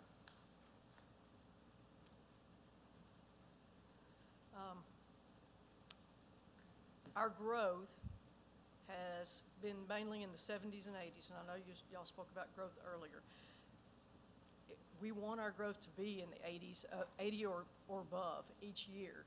I know several years that we've dipped in different areas, such as science. In our English, we have dipped, and we've tried to come back up in our 9th grade and our 10th grade years. In our 7th and 8th grade years, in math, they've done quite well. We dipped slightly in our 10th grade year. And this was as of 2021 data. 2022 data, 6th, 7th, and 8th grade, the numbers on in the parentheses represent the number of kids that were actually tested, so we were below 10s. So all we could get was if they were close, in need of support, or ready, or exceeding. In 9th grade, our target score for math, well, our actual benchmark was 15.4, and so our target rate for 2023 in math will be 30%. Our target rate in English, we were at 46.2.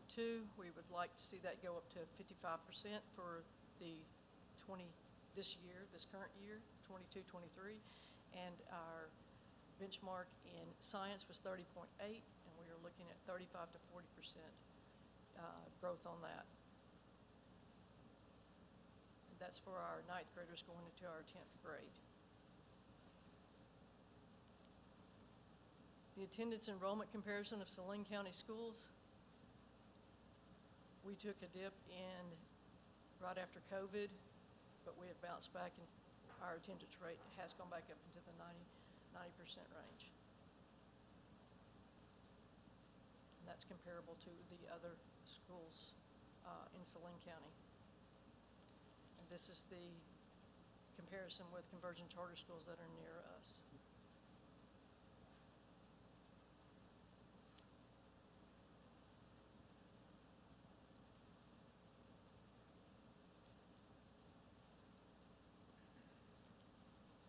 Addressing learning loss, we use Edgenuity and Virtual Arkansas for our Tier 1. We also use ACT Aspire Academy, where we have students that will stay after school. We provide snacks and transportation for those students who need extra help in hopefully closing that gap so that they will do well on that summative test. And that's done anywhere from 4 weeks to 2 to 4 weeks prior to the summative testing. We also use intervention programs such as the Sunday system for our dyslexia intervention and products from Imagine Learning for our math intervention. We also use paraprofessionals to help out with interventions with ESL, dyslexia, 504, special ed students for tutoring and closing those gaps. We work with the Point Behavioral, who is on site at our middle school, and they also have a site at the elementary school. They work with our students, and we also work with the counseling clinic out of Benton for the social emotional support of our students. We have several students who will change over to the point from the counseling clinic if they are not already court ordered to go to the counseling clinic through the juvenile services. We also offer summer school for our students. Our ESSA funds, we have curriculum purchases for all grade levels there. We also are given a $5,000 and a $2,000 bonus this year for all staff, teachers and staff, and that will be coming out of our operating fund.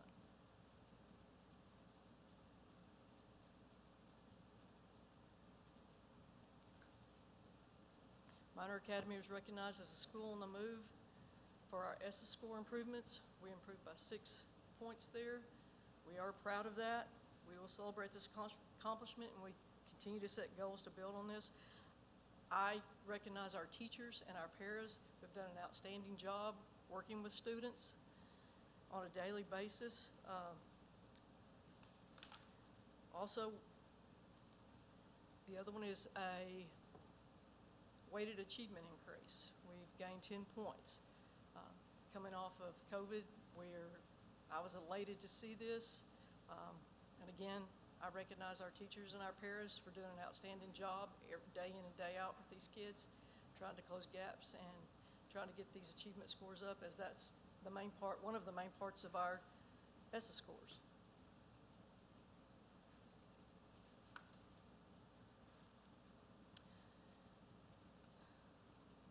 This is our challenge. The way we educate students has to be appropriate for students of today, not students of yesterday. So we've got to move forward. Hopefully things will get back to normal, and we're hoping for the best moving forward. Thank you.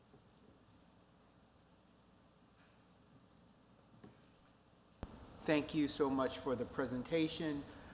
As was indicated by Ms. Wagner, this would be a time for opposition. There are no oppositions to the application, and so we will move forward with the legal review.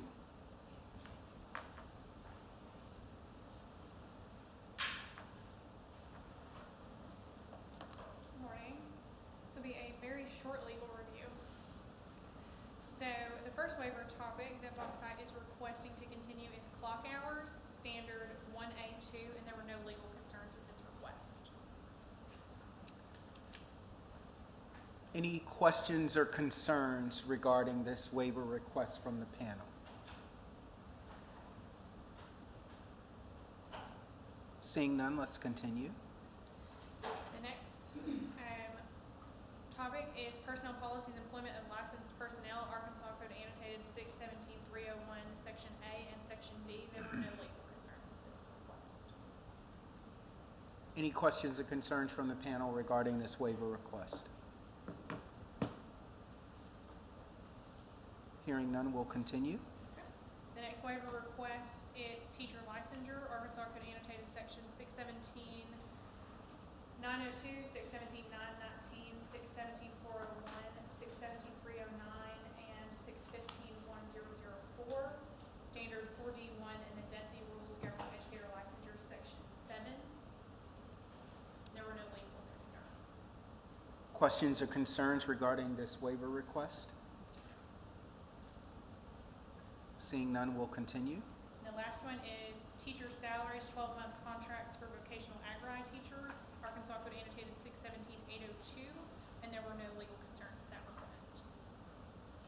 Questions or concerns regarding this request?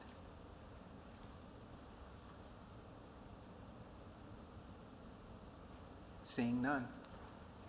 Those were all the waivers that Bauxite Minor Academy requested to continue. Now there is a long list that they requested to rescind. The first one being their library media services, which was standard 2D1. Their class size and teaching load, Arkansas Code annotated 617-802, and standards 1A5 and 1A6. instructional day, which was standard 1842. The library media specialist and library media services, Arkansas Code annotated 625-103, 625-104, and standards 4F1 and 4F2. The personnel policies, duty-free lunch, Arkansas Code annotated 617-111. The principal, Arkansas Code annotated 617-302, and standard 4D1. The school calendar, school start date, Arkansas Code annotated 610-106, and standard 1A4.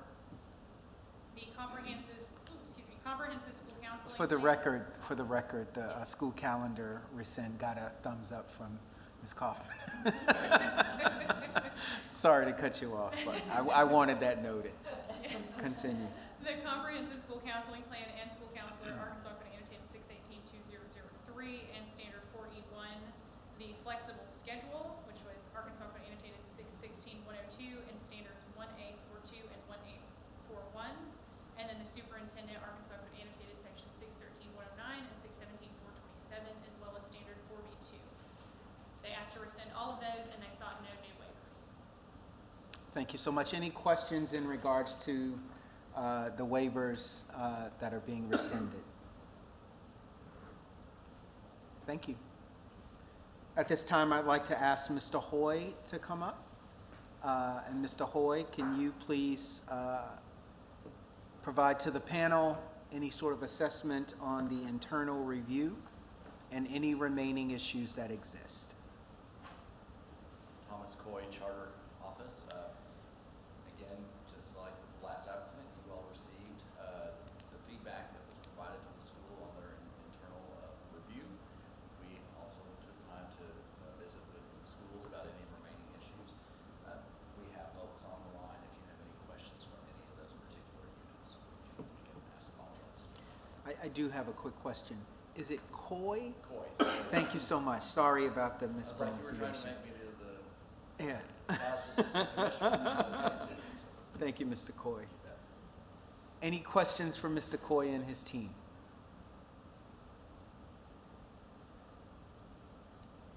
Okay, we'll go to general questions from the panel. Panel, any questions that you may have in regards to the Bauxite Minor Academy application, how they institute their educational pedagogy, and the difference that they're making in the lives of students? Yes, please go ahead, Ms. Wright McMurray. First, thank you for your presentation and giving us an overview of what you guys have accomplished and what you're wanting to do going forward.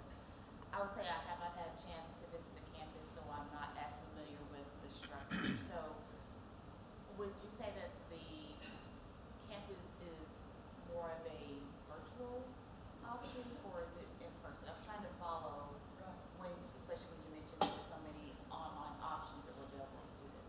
Yes, ma'am. Minor Academy is in person. Now, we do have a virtual component for students that we have a committee that actually votes that to determine if a student can be virtual or not, based off of health problems most of the time. And the 3 that are out that's the circumstance with those students. It's a school within a school. And that's the way it was presented back in 2013, and it's still that way today. We offer electives, we offer credit recovery, we offer classes for students who want to graduate early, along working with the high school and the high school counselors. Students will flow in and out. If I had a elective class that I want to take through Minor Academy, I could do that. I could choose to put that on my course request, and I could take that class, or I could take 4 classes down there. If I needed credit recovery, I could take credit recovery through Minor Academy. Students flow in and out throughout the day. If you were to visit, you'll see when the bell rings, we follow the same bell schedule as the high school and the middle school. Kids will flow in and out. And take courses down there with us should they want to. Now, online learning is not for everybody. Some kids don't want to do that. Some kids want to try one, and then I think we get them hooked a little bit. So, and they see the flexibility, and that they can work at their own pace. And that's the biggest innovation for these students. And then when these students go on to, let's say, to a 2-year college, 4-year college, they may end up taking those same type of courses online. And so just, you know, my area is, I mean, with the division of CTE, so when you started mentioning some of the pieces you guys have offering there, that kind of piqued my interest also. So you've chosen to focus at the minor academy on down in consumer sciences. Down in consumer sciences, is that what you've chosen to focus on the minor academy? Is that where that is offered, or students, are they taking some courses at the traditional high school and then taking the upper level of the minor academy? How is that laid out? Because I did notice that one of the waivers that you had in place was in relations to the agriculture, so I'm assuming that's because that's not offered there, why you're not honoring that one. We actually offer agri classes At the minor academy? at minor academy, yes, and we have an agri teacher that covers those. They don't have a farm or anything, develop anything like that. It's mostly agribusiness that he does. He also does plant science, animal science, those classes. So he covers those. Please, please, take your time. And I was just curious, how many of your students are you connecting with Saline County for technical? How many do we see? 21 at this time. We have a cap in certain areas. Kids want to take, several students want to take automotive or welding, and they fill up fast. So, we have students out there we have one that's already a CNA, and she's in her last year of that health program. So she is looking forward to starting her LPN license. We don't have that many in networking or cybersecurity. We have one in cybersecurity, one in networking, but most of them are automotive, CNA, welding are the main ones. And then was just curious, you said you had significant growth in the amount of female students that were wanting to get into computer science. What did you guys do in particular? If there was something specific you guys did, was it a targeted approach, or? We have a great teacher. Please don't take her. She is great, I'm telling you. Carol Anderson and Ballard Bryant, we stole her from Harmony Grove. Both of those ladies have made it fun, have made it interesting. They do the esports, they do FBLA. Their numbers are up in FBLA. I think this year they have 63 or 65, I'm not sure on that, but I have that here. And the kids love it. The kids love them, and they love the program. This year last year we had 1 court for computer science. This year we'll have 6. So we have students in year 3. So it's been great. And just a recommendation, I would say, because you say you also house your ALE on that campus, and I did check in, it doesn't look like you guys have a JAG program there, but that is something I think that helps to benefit those students also, especially when you mentioned that they're seeking credit recovery, that's kind of built into that program, and then it also does a lot of those skills that maybe are causing them to be in ALE. So I would recommend you reaching out to our office and maybe talk about options. Thank you. Thank you for the questions. Any other questions from panel members? Mr. Baldwin. Thank you for the presentation. And I don't really have any substantive questions, but I do have a structural question. Yes, sir. So it looks like that the students flow freely between the high school and the academy back and forth. When a student graduates, do they graduate from the high school? Yes, sir. So they don't graduate from the academy? No, sir. They go back into the high school? Okay. They may be in E-School, they're under minor academy, but we all graduate under Boggs High School. Okay, thank you. Yes, I please, did Ms. have Newton. an opportunity to visit the campus, and I was pleasantly surprised at the culture of the campus. And I think probably most people in their applications are, we're going to do this, everybody loves everybody, and everything operates smoothly. Teachers are involved and encouraging. And I found all that to be the situation, but I was especially impressed by the fact that you don't know a conversion student from another student. And bells ring, young people move, and it was very impressive in terms of the individual attention that the students got from their instructors. And I, went as far as to interview some of the students, and they gave the same information that the administration gave. So, like I say, I think the culture of the school, the culture of this charter is a reason that it's having the successes, because you guys got everybody mingled in, and nobody is like thread of tapestry. Nobody knows what thread, when it starts and where it ends, but you end up at the same place. Yes. Thank you. Thank you. Any other, please do. I don't have a question, I just have a comment. It's just nice to see that you're providing options, because I think we learned with COVID and the pandemic that traditional doesn't always work with everyone, so it's nice to see that this option is working for you.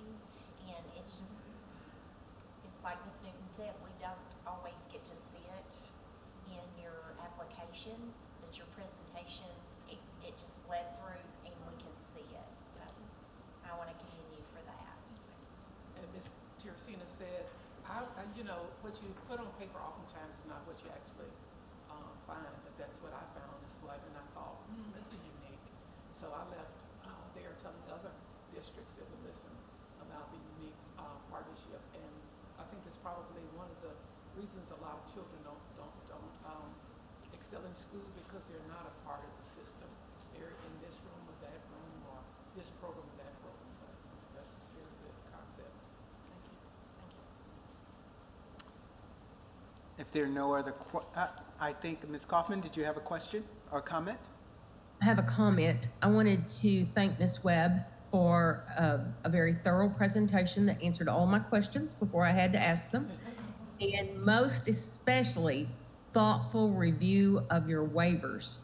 And the waivers that you've requested make sense, and I appreciate the waivers that you have rescinded. So I just wanted to commend you on that work. Thank you. Fantastic. If there are no additional questions, I'd like to entertain a motion. I make a motion that we recommend the renewal for 5 years for Bauxite Minor Academy. Second. It's been a motion and a second. All those in favor indicate by stating aye. Aye. Any opposed? Motion passes. Congratulations. I'm going to ask panel members to take a minute or two to record their vote, and then we will go around. Thank you so much. Congratulations. Great, great work. Thank you.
All right, why don't we start on the right with Ms. Wright McMurray. How did you vote? And your statement. I voted for, I support the motion Bobcat Minor Academy is providing an innovative option for students to explore, develop, and grow. I'm impressed with their strong inclusion of CTE in the learning environment. I encourage them to seek implementation of a JAC program to better support their, ALE students. I look forward to their continued success. Ms. Sarancini? I support the 5-year renewal of Authorizing Minor Academy. Student success is evident and looking forward to seeing the impact in the future. I also support the renewal, considering the innovative approach to the students and the success already garnered. I look forward to learning more about the success of students in the future. I voted for the 5-year renewal. I think you guys have a unique and innovative program that has strong student success. I voted for the renewal also, as Minor Academy continues to move the concept of blended students to enhance educational achievements forward. And Ms. Kaufman? I voted for the 5-year renewal. The presentation was complete and the thoughtful review of waivers was appreciated and student focus is evident. Fantastic, congratulations.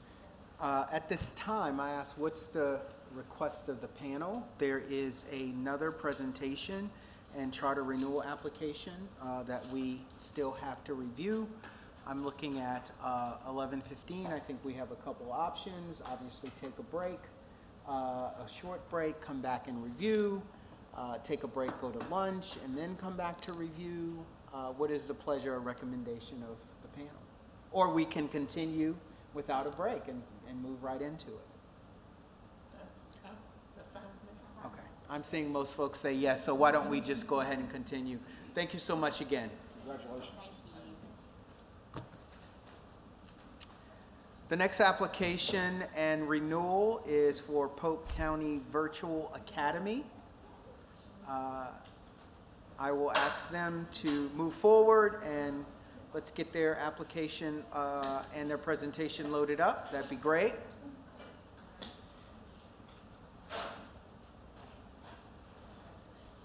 Before you sit, folks, with the Polk County Virtual Academy, I ask that you stand and let's go ahead and swear you in if you plan on presenting or there's a possibility that you will be called to the podium to present.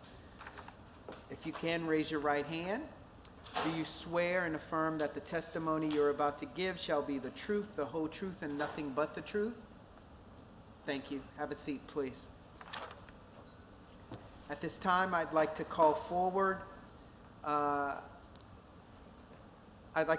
Ms. Wagner to go over the order for this presentation, or the application, rather. Now that Polk has been sworn in, the next step is for them to do their presentation. We have received no opposition, so therefore after their presentation, we will start the legal review, and then after that, we'll ask your general questions. Fantastic. Thank you so much. Are we ready to load? Good morning. I think the floor is all yours. Thank you for being with us today. Thank you. Appreciate the panel having us today on our request for renewal. I'm Lee Smith, Superintendent from the Public Schools, and I have with me Bridget Buckley, our Assistant Superintendent, former Director of PCBA, and Teresa Warner, Assistant Middle School Principal and current Director of PCBA. And they've done all the work, but I'm here just to tell you that on behalf of myself and the Board of Education at Neenah Public Schools, we fully support the renewal of PCBA. Coming out of the pandemic, we have a new perspective about virtual learning, and also going through a transition to new leadership in the district, we have a new perspective on the needs of the community. And I think these two ladies will outline that mission very well for you. Thank you. Thank you so much.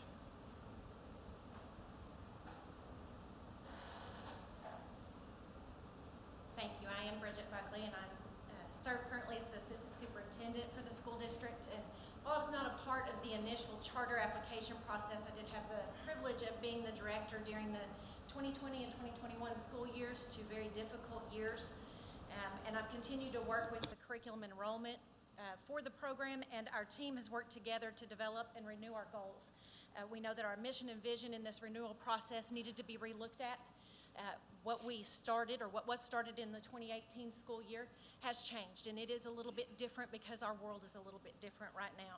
So PCVA was initially developed as an opportunity for students who were not current public school students to have high-quality instructional services offered to them through a virtual program. The hope was that they would then engage with social activities that we would offer, that they would engage with those opportunities in the community, and that by doing that, they would want to become more of a part of the school community. There have been both successes and challenges in that process, and we have determined a need to make some adjustments to our goals, looking more towards that flexibility, choice, and then the careers for our students. So the successes and challenges that we have faced, our first year was 2019, and we met our goal of 25 students. We were set up on a incremental enrollment increase. So the first year, 25 students. The second year, we would be allowed 50 students, and so on. And so our weighted achievement score that year was above the state average. Our school quality and student success indicators exceeded the state average. We had one graduate that first year, which we thought was very exciting to begin that way. In the second year of the program, we did increase our initial enrollment up to 50, and we had students that joined the program, but they did drop back, and we ended with less than 30 students at that time. While it was an advantage for our students during that year to have been virtual already when COVID hit, it still presented challenges, and some of the things that were written into what we were going to do with students, we were unable to do during that, and that did keep us from moving students forward as we had hoped to.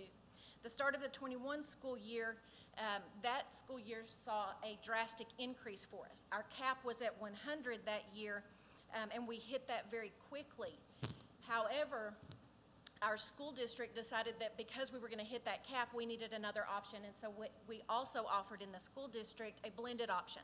And so we had students that chose that because they either couldn't get into the program because we had hit our cap, or because they wanted to have more on-site options as well. I'm sorry. Our ability to offer tutoring was limited to those students then because they were fully virtual. Many students and families did choose that digital option because they did not want to be on campus with us. They wanted to keep their children at home, and we understood that, and that's what our program was able to offer them that year. However, whenever it came time for them to have the option to come back to school, they were ready to go. And so those blended students that our school district had they were able to stay blended. Our students, then we lost several of those, and we ended the year at 68. We didn't lose the students. They just went back to our regular school program, which was part of what we wanted. We want our kids to know that they have that place in our campus too. In hindsight, we very likely should have come back and asked if we could increase our cap at that point because we knew we needed that, and then we would have had a different approach that we could have taken. We understand better now what our flexibility and options are with this conversion charter. Overall, though, our ESSA score was just below the state average, but our SQSS indicators have managed to remain above the state average. During the 5-year period, we've seen success with our students in their participation in activities in the schools outside of that 21 and 22 school year, those limitations that they have. As they could, our students use the library services. They use our tutoring services before and after school. They participated in school dances and club activities that we have. We even had one of our PCVA students who was elected to the homecoming board. So we have been excited that our students understand that they are a part of the school district. Each year, our PCVA students that are seniors graduate with our Mena High School students. They are Mena High School graduates. And we see them as part of the school. We've been successful in assisting students who need to recover credits, and we've been successful in working with students who want to accelerate. It's been an option that has supported student needs and offered a variety of opportunities to our students. There have been challenges, though, and these challenges have caused PCVA to have some setbacks. Many of our families who chose the fully digital option, they were surprised at the difficulty and challenge that can come with digital education. In the very beginning, we had some homeschool families that chose to use our resources. However, the flexibility that they were used to with their traditional homeschool model wasn't the same with our digital model, and we didn't know as much then as we know now. The time constraints had been a deterrent at some opportunities because there is still the need to spend time with your studies to complete and make sure that you are being successful. We had learning to do and understanding what could work and how we could be successful, and one of our initial goals was participation in service learning. COVID really took a hit with us on that, and even now, we are just now able to get back into the nursing home that is one of our greatest supporters for our service learning with our students. And we're thankful for that, to be able to get back into that opportunity, but that does cause us to go backwards and have to relook at things and how we can grow. Another challenge that we've had to learn through is adds and drops. With virtual learning, no one's looking at you. The student doesn't have to look you in the face necessarily. It becomes much more easy for them to drop. So we have had to address that. We have a plan in place where we now have an ability for our facilitator and our school counselor that's going to be working with these students, effectively communicating on a regular basis with them, rather than them being so digital that they don't get that human element and that communication. Measuring attendance before, during, and after COVID, that has been difficult. We had to take some time and effort and some trial and error to figure out what works for determining a student's attendance when they are digital. So the original mission and goal for PCVA was to provide a viable, flexible option of education for students in and around Polk County, and that's still our mission. Initially, the goals of the program included community service, career exploration, and citizenship readiness. All goals that are still at the forefront of what we feel our community and students deserve and need for this program. But in the renewal process, we have seen a need to pivot our methods and make some changes there to be more student-focused and to take the challenges we face to heart, the things that we know have made it difficult, not giving up on what we know our community needs, and move forward in a way that is going to give students and families support and structure that was a struggle to provide throughout the pandemic. The three goals that we have seen are a need in our community are acceleration, recovery, and career exploration. Both acceleration and recovery can benefit from the concurrent credit options that are offered through our partnership with the University of Arkansas at Rich Mountain, and through our virtual short semesters, where our students can complete fewer classes at a time and get more authentic learning experiences with that content. We see this in higher education models right now, where they're doing those shorter semesters, and it's proven to be very successful. Our career focus adds vocational courses that allow our students to earn certifications and enter into concurrent vocational courses with our partnership with UARM. And our students can receive credit for internships and work, as well as experiencing job shadowing and mentor opportunities. Service learning is that enhanced and encouraged method of learning that we value for all of our students in the Mena School District, and that is a part of PCVA as well. And in our goals, student choice and flexibility have to be our guiding principles, and we know that. In developing our goals, we've determined that we have to have a dedicated guidance counselor. That was one of the things that we saw as a change that would be positive for our students and would promote student success.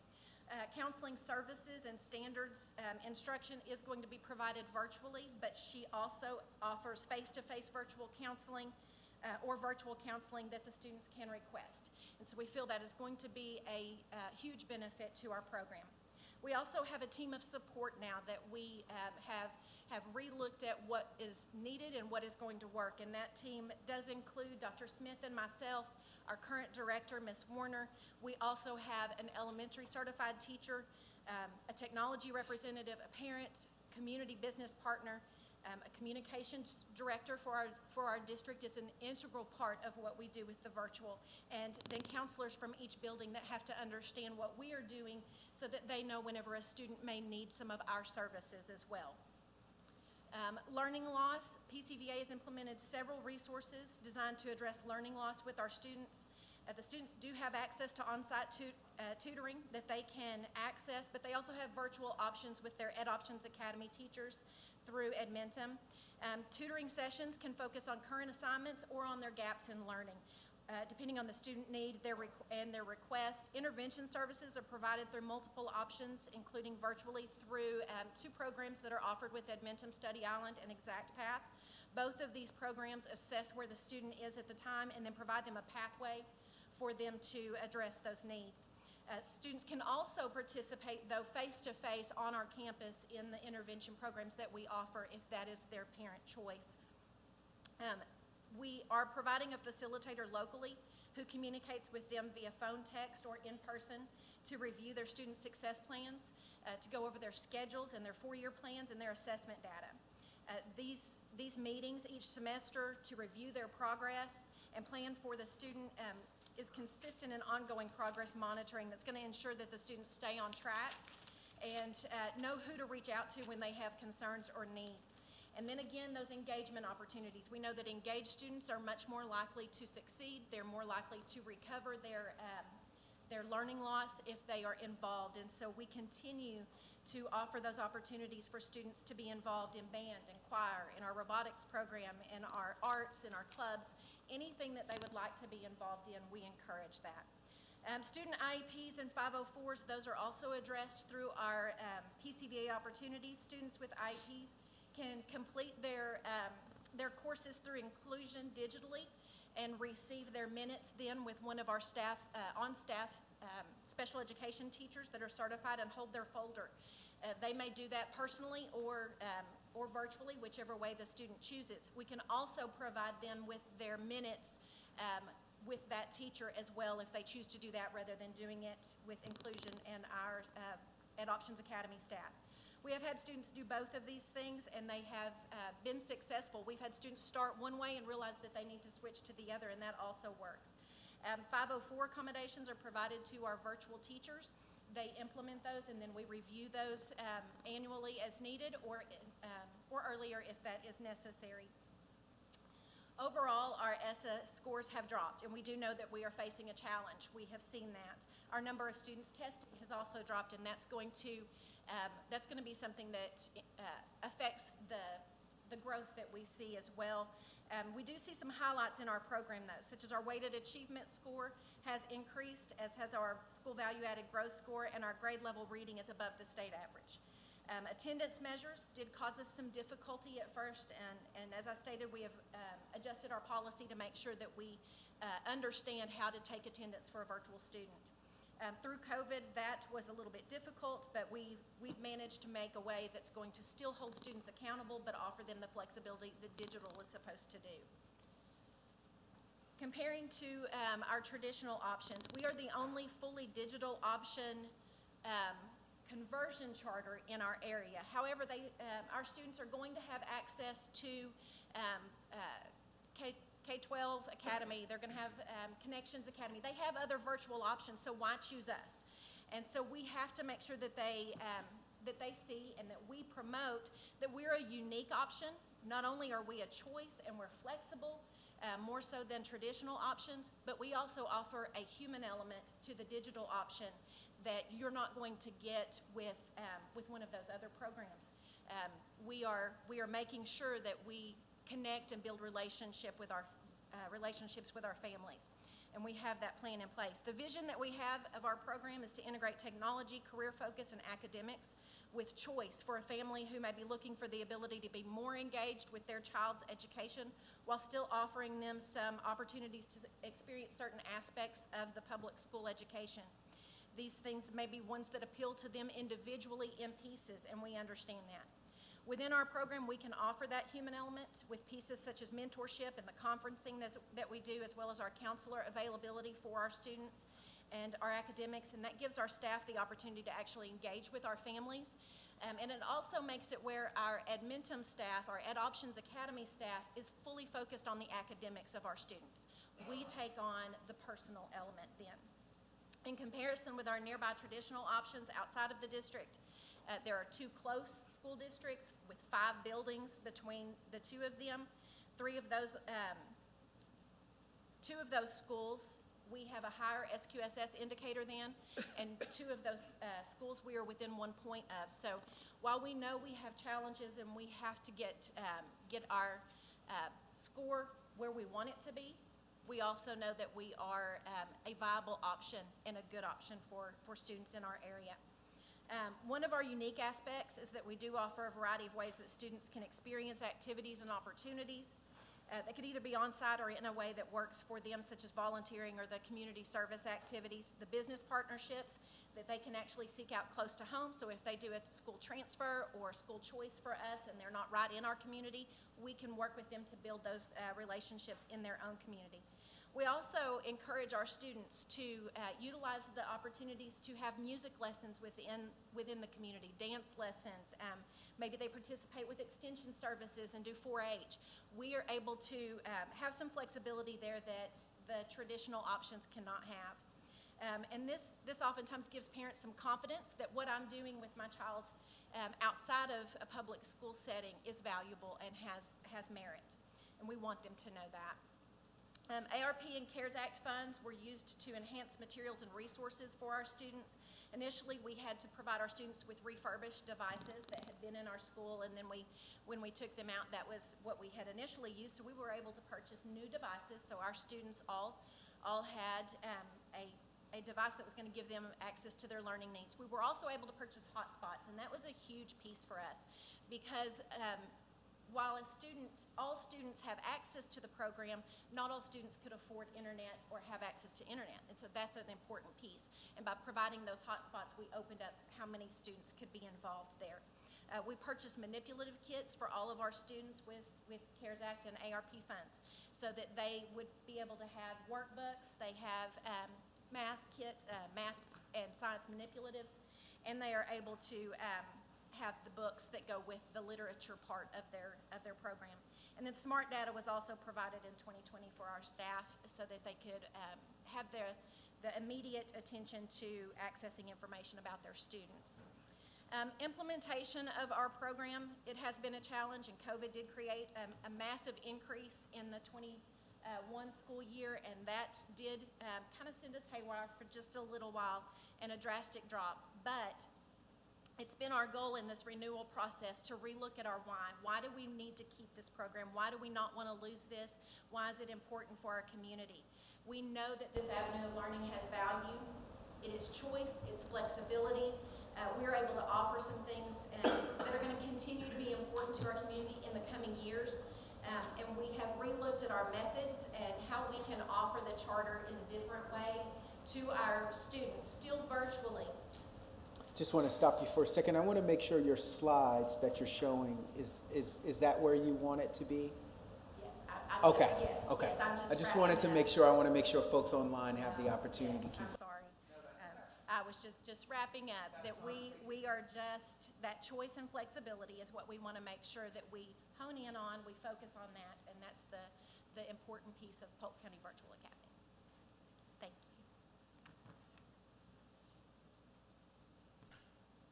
Thank you so much for the presentation. As I mentioned before, there doesn't appear to be any opposition to the application renewal. Therefore, we will continue and move toward the legal review. Ms. Wagner? We will start with waiver topic number 1, instructional day, Arkansas Code annotated section 616-102 and standard 1A42. I had no legal concerns. Any questions? Yes, Ms. Kaufman. Yes, this question's for Ms. Buckley. In their application, they had mentioned Driven Virtual Academy, and if she could address that on that waiver request. Yes, when I updated our application, I had seen that. One of the things that I had done whenever I was working on this is I had looked at other virtual academies and how they were presenting things, and whenever I wrote it, I accidentally did that. That was a mistake on my part, but I did fix it whenever I redid the application, and I apologize for that. Thank you. Are there any other questions regarding this waiver request? Let's continue. The next waiver topic was clock hours, standard 1A2, and I had no legal concerns. Questions regarding this waiver topic? Let's continue. Next one, attendance, Arkansas Code annotated section 618-213A2, and I had no legal concerns. Questions regarding this waiver topic? Continue, please. Gifted and talented, Arkansas Code annotated 6 64208C6 and 642-109, Standard 2G1, and the DESI rules governing gifted and talented program approval standards, and I had no legal concerns. Questions regarding? Yes, Ms. Kaufman. In your application, you explained that students come on site. Could you speak to that? So if a student is identified for GT services, are they receiving them any other way if they're not able to come on site? Yes, they can also receive them virtually if they prefer that. Our GT coordinator will communicate with them and provide them with specific activities, or they can also do that through their coursework, and she will work with their virtual teachers to do that as well. And then she also makes sure that their virtual teachers can do referrals, but also making sure their parents know that they can do referrals as well. Thank you. Any additional questions regarding this waiver request? Okay, let's continue. Next is Health Services, School Nurse, Arkansas Code Annotated Section 618-706 and Standard 2E1. I had no legal concerns. Questions regarding this waiver? Seeing none, let's continue. Next is the Health Services Eye and Vision Screenings, Arkansas Code Annotated 618-1501 and 618-1502, and the DESI rules governing eye and vision screening reports in Arkansas Public Schools. No legal concerns. Questions regarding this waiver? Seeing none, we'll continue. Okay. Library and Media Services and Library Media Specialist all do together, Arkansas Code Annotated 625-103 and 104, and Standards 2D1, 4F1, and 4F2. I had no legal concerns. Questions regarding any one of those waiver requests? Seeing none, we can continue. Next is the flag, Arkansas Code Annotated 616-105 and 616-106. No legal concerns. Questions from panel? Let's continue. Next is the period of silence, Arkansas Code Annotated 610-115, and I have no legal concerns. Questions regarding this request? Seeing none, we'll continue. Next is Pledge of Allegiance, Arkansas Code Annotated 616-108, and no legal concerns. Questions? Continue, please. Next is report cards, Arkansas Code Annotated 615-903-82, and I had no legal concerns. Questions from the panel? Seeing none, we'll continue. Last of the continued waivers is credit for college courses, Arkansas Code Annotated 618-223, and I had no legal concerns. Questions regarding this requested waiver? Seeing none, let's continue. Okay. They have a list of waivers that they wish to rescind. The first list was the guidance counselor services, and I believe it was talking about the actual plan, the 618-101 section, and then they had a teacher licensure section, then they had class size and teaching load, food services, and that was it. Any questions regarding the waivers that they wish to rescind? Ms. Wright-Newburn. I have a question about the guidance. So you said which section are they requesting to rescind and which sections are they wanting to keep? So they had listed 618-101, and then in the keeping topics, they didn't ask to keep any of them. So I'm assuming that you're rescinding all of that altogether. Yes. Would you just confirm that for the panel? Yes, can you come forward to the mic and confirm that that's what you're wishing to do? So just Yes, we do need to rescind our guidance counseling services program. And, sorry, I have a question. And so is that because students, as you detailed in your presentation, will have access to the other school counselor that is? She will be devoted to these kids. She will not have counseling services in any of the other buildings to do, and she will just focus on this group of students. This is a licensed school. Yes, she's a licensed counselor. Okay, Any other questions about any of the waivers they wish to rescind? Okay, let's continue. the charter is requesting 2 additional waivers, and they're requesting a waiver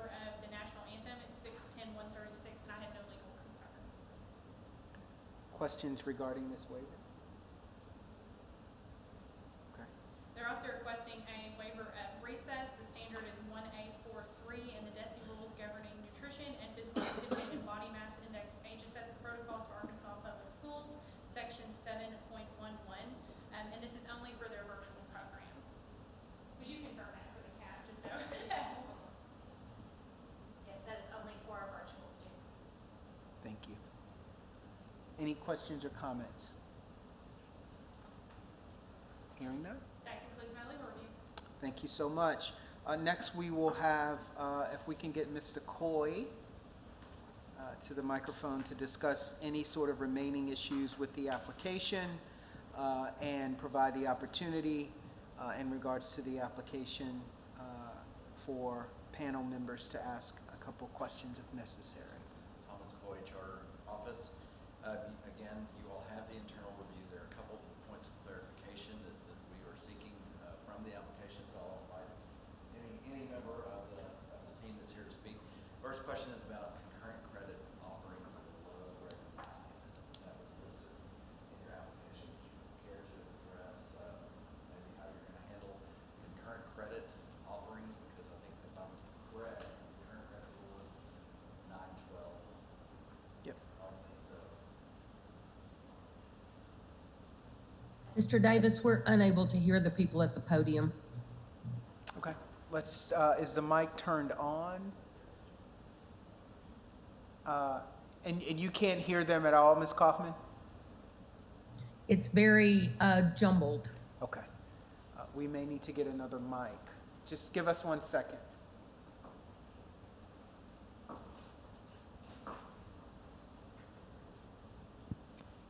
And just to repeat the question while they're doing that, there was some question around the issue of concurrent credit below grade 9. It appears that the application indicated that that would be offered, and it's been brought to our attention that rules indicate that concurrent credit offers starting grade 9. Therefore, there was a question about how and if concurrent credit can and will be offered if it's below grade 9. Our understanding there for what we want. Just 1 second. Can you hear now, Ms. Kaufman? Yes, if she gets close, it'll be better. Okay, thank you.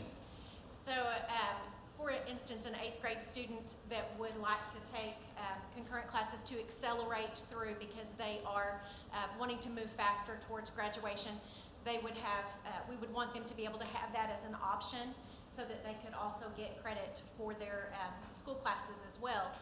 As long as they take the placement test for the college, they will allow them to do that. So for them to not get credit for those classes with us seems a little bit unfair. So we would like for them to be able to have that credit. Mr. Davis? Yes. Is Amy Counts available to speak to that? She is. She's making her way to the podium.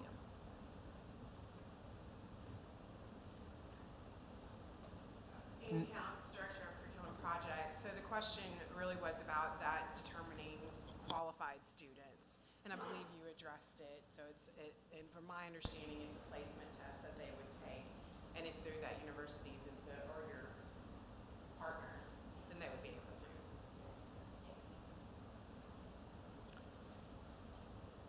Ms. Kaufman, did you hear that response? It was in and out, but I thought the reason I was hoping Amy would address it is I thought there was already a process by which a school sought approval, not having to go through a waiver process. Mr. Coy may be able to speak to this even better than I. So there is an approval process for a course approval process where you can approve in order to offer a class that's traditionally 912 in the lower grades. I'm not sure how that would apply with getting concurrent credit or college. That's the piece that I'm not necessarily for certain if that would apply to that. I'd have to do some more research on that. And it's my understanding, and I think Ms. Buckley kind of zeroed in on what I was thinking as well, that they want their students at their school to receive the high school credit for it. I don't believe there's anything that would prohibit a qualified student from going to a college campus or taking a concurrent credit. It was just, I believe, our rules, Ms. Kaufman, that were 9-12 is kind of how our rules read for concurrent credit and high school graduation credit. But I think her intent is just if a student is qualified at 8th grade and can do the work and meets the requirements of the college, I think she's asking that the school be able to award high school credit for that. Is that correct? Can you just step to the mic and verify that that's what you're? Yes, so if they are in 8th grade or in a lower grade and they are taking a college class and can receive concurrent through the college, we want them to be able to get that high school credit for that course. Thank you. Thank you for that clarification. We have some additional information that Ms. Tiffany Greer may want to share, just so that the school district is aware. Tiffany Greer, Coordinator of School Performance.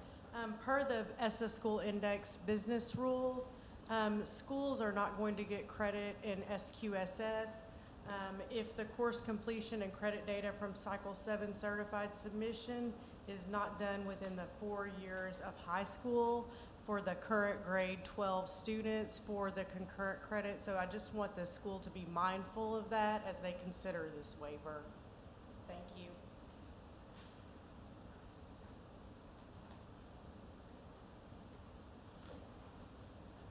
All right, I believe there's one other point of clarification that we would like from the school. It mentions science of reading, synchronous instruction for K2. Could you tell us a little bit more about how you're doing that science of reading instruction for K2? Before you do that, I think there is a question from. So I guess just for my knowledge, after you receive this clarification about that, do you guys have any other questions, or are you still wanting to move forward with that plan as it relates to concurrent for below 9th grade? I mean, just wanting to, I didn't know if you guys had.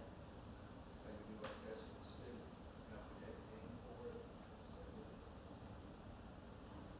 I didn't know if we needed to have them until we say, yeah, we want to move forward with that. Yeah, thank you for that. So for our K2, we use Calvert Learning is who Edmonton uses for their K5 learning. And in that, their reading program does address the science of reading and does address those needs. They are Arkansas certified teachers, and of course, to be able to renew their Arkansas certification, they're going to have to be able to show their science of reading to be able to have that renewal. So that gives us confidence in those teachers as well. We also have involved in our team an elementary certified teacher who is science of reading proficient. So we are making sure from our end, we look at the curriculum, we know what's there, we know what's being offered to our students, but then also making sure that the staff who is implementing that is knowledgeable of the science of reading and is implementing it, not just meeting a standard. Is that?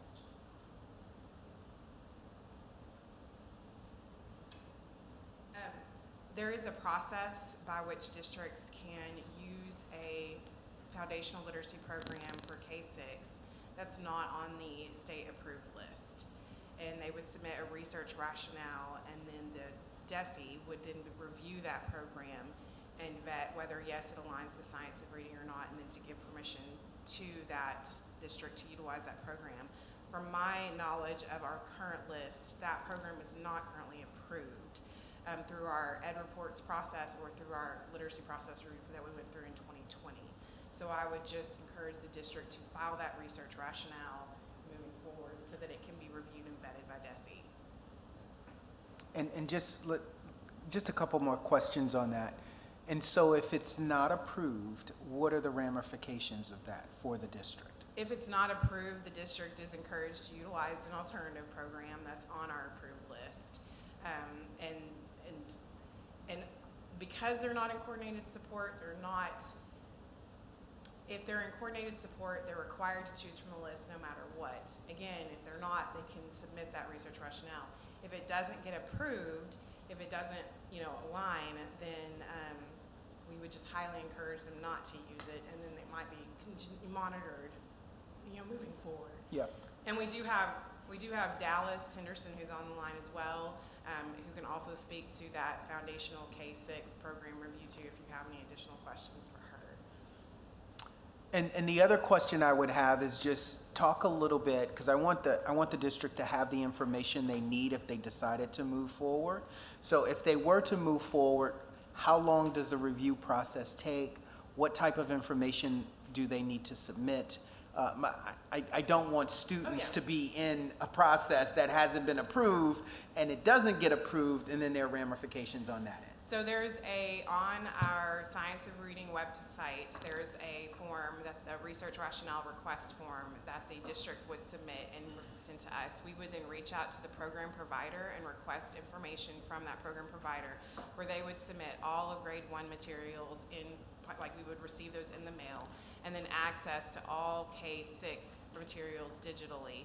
Our team here at DUSE, your literacy team, would review that program and determine yes, it aligns, or no, it doesn't. The process can take anywhere between, depending upon how quickly the program provider provides the materials, and the communication timeline could take anywhere between 2 to 6 months to get that final approval. Once that approval, if it is approved, then the district receives notification that yes, that program is approved for literacy and does align, and then they can move forward with using it. If it doesn't approve, we have not had a situation where it didn't get approved. We've actually only had one district move forward with this process, and it was approved. It would be highly encouraged that they look at the approval list and purchase from that list. It's very important that for K2 that those kids get that synchronous instruction, and so that would definitely be one thing that we would be looking at if we were reviewing that program. And if you have any questions about the importance of that, Dallas is on the line to speak to that. Thank you.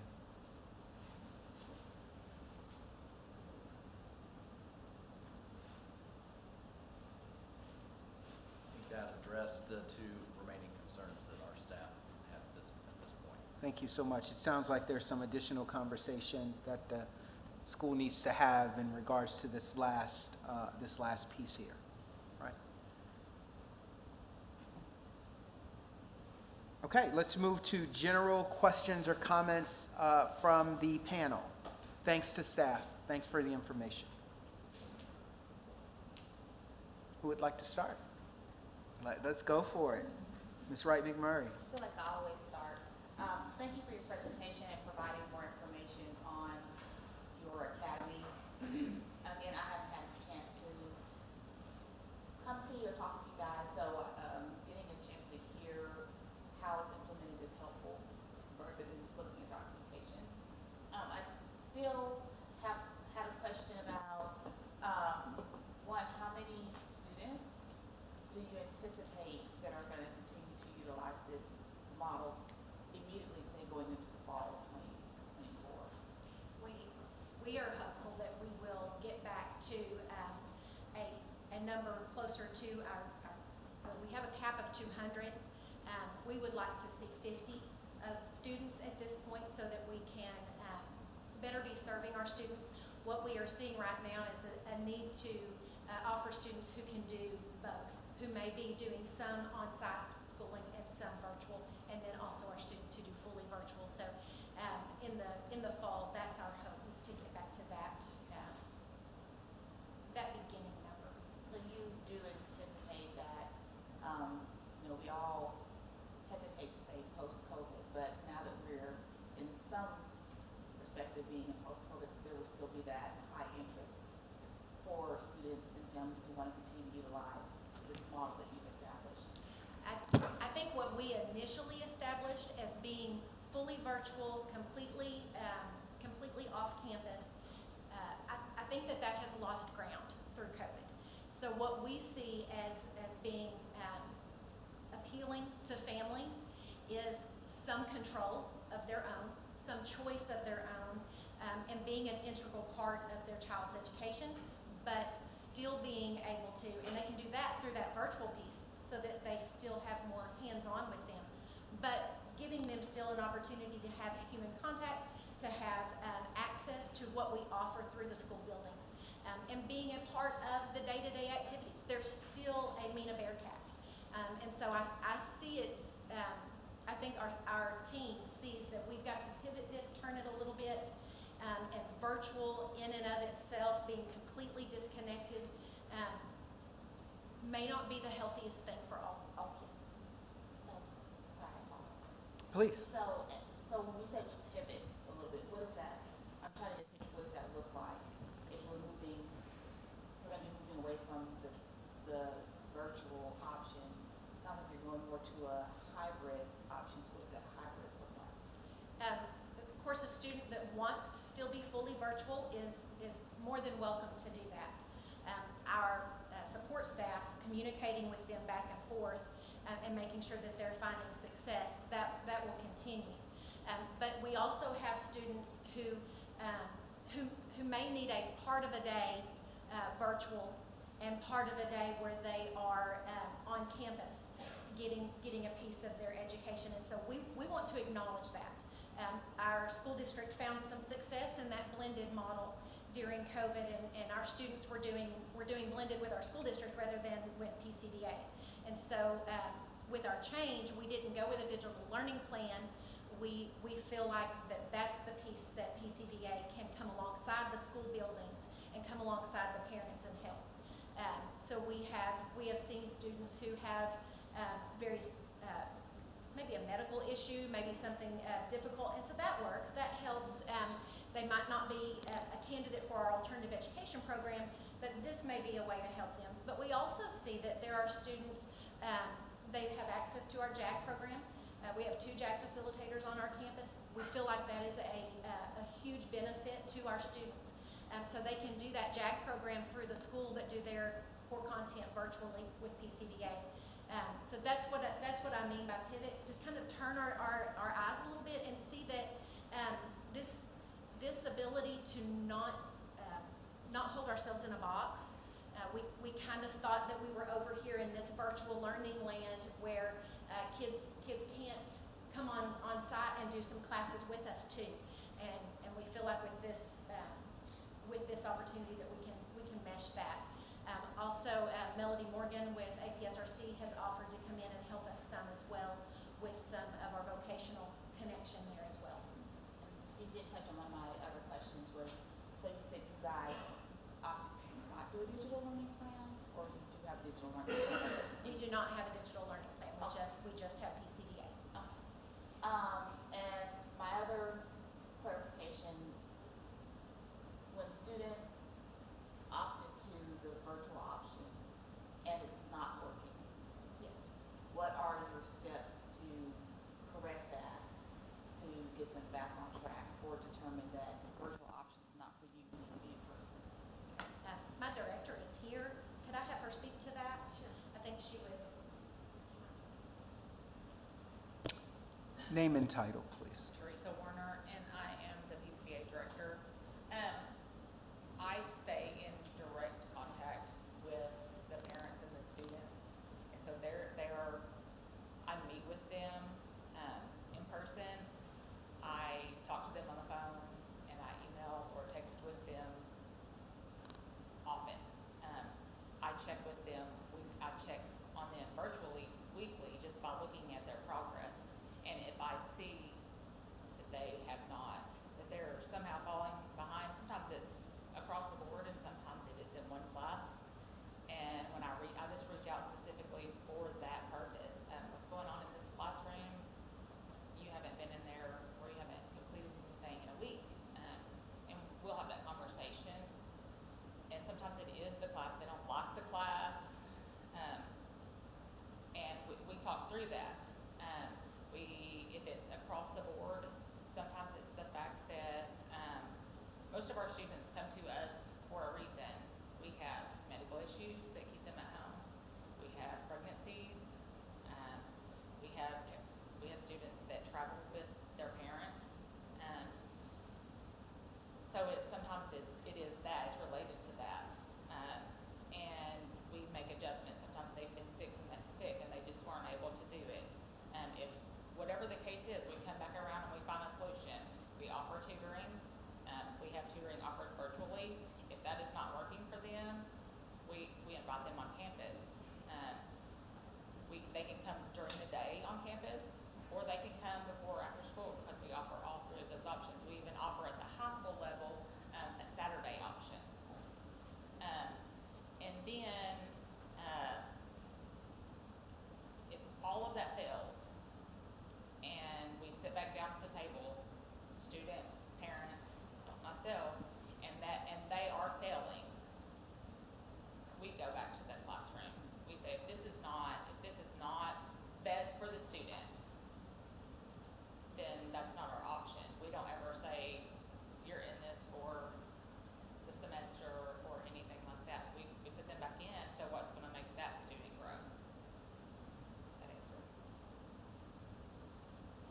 additional questions? Any other questions or comments from the panel? Ms. Kaufman? I have a couple of questions. You asked for a waiver of library media services and specialist. So could you speak to how the students are being provided meeting the necessary standards and receiving the necessary materials? So all of our students have access to come on site and receive the library services at school if they choose to, if they want to. We also have purchased a program called Learning Ally that has thousands and thousands of books available to students. And so that has been a good resource for our students. And then they receive those learning standards are integrated into their English language arts classes virtually. And my other question really is for Mr. Smith.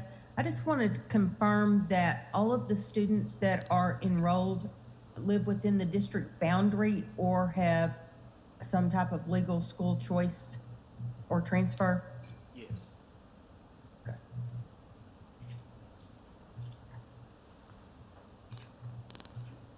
Any additional questions, Ms. Kaufman? That's all of the ones I have written down. Okay. Thank you. Ms. Arancini? Thank you for your presentation. Just a quick question. I just want to confirm, are there currently 8 students? There are 9. There are 9? Yes. Okay. Yes. Well, I was just the different numbers, and I just wanted to confirm that. So my understanding is, I guess clarification, this just gives you that option when kids need a different environment, yet they're not ready for ALE. This is kind of that go-between, catches those that are falling through the crack, and you're really more focused on middle and high and not elementary. I'm assuming that by reading, or I'm inferring that. That is kind of what has happened this current school year.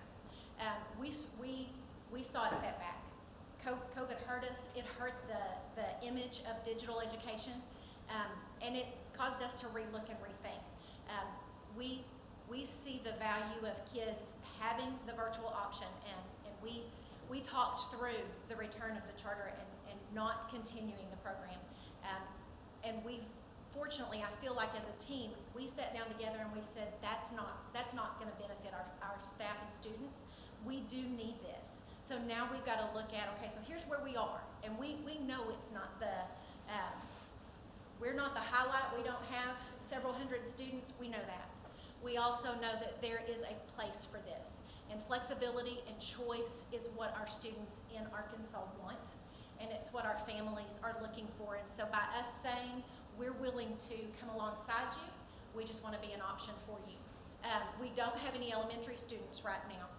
And to be honest with you, I was okay with the fact that we didn't have, especially that lower level right now, because we do know that we need to do that reading piece and write for that.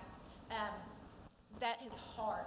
It is very difficult for a parent to do virtual learning with their student. However, if they're not getting anything, that's even worse. So we see the value and we see what it can do. We also have that vision with our communications director. He has already started helping us to reinforce, here's what PCVA is, community. Here's what it can do for you. Reach out to us and let us know.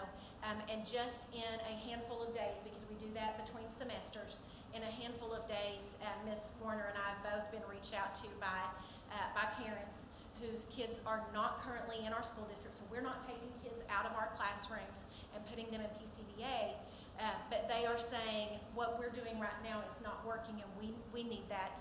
Most of the time, it's that human element that they're missing. So we see us growing, but we also want to make sure that we maintain that opportunity for students. She mentioned that she has a couple of young ladies who are pregnant. We never discourage our girls who are having babies from coming to school, but we also want to come alongside them, and if they need something different because it's what works for them, that we have that access. We have a great alternative environment that they could do, but now with them having to be 20% on campus, that that doesn't work when you're in the midst of having a little one. And so we actually provide those mamas with some local opportunities to help them learn to be a mommy. They actually get some work credit for that. And so we are trying to find the niches, but then also we want to turn around and we want to now grow. Thank you, because sometimes your story doesn't come through in your application or even in your presentation, so thank you. Yes. Out of our current students, 6 of them Step a are little closer to the mic, please. Thank out you. of the current students, 6 of ours are seniors. And if we didn't have this program, we would have lost them. They would have dropped out. Now, most of them probably would have gone and got their GED, but they would not have graduated traditionally, every single one of those.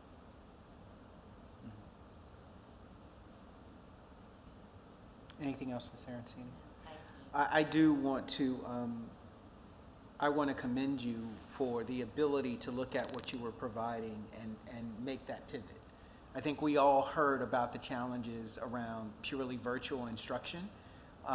In all of my conversations about education, I have not heard one individual who's come forward coming out of this to say virtual was the way to go for all of our kids. And I've heard more folks say that that human element, that sort of being on a campus or having the opportunity to be at some portion of the day on the campus. So I really do appreciate you recognizing that, you acknowledging that, and then making the change.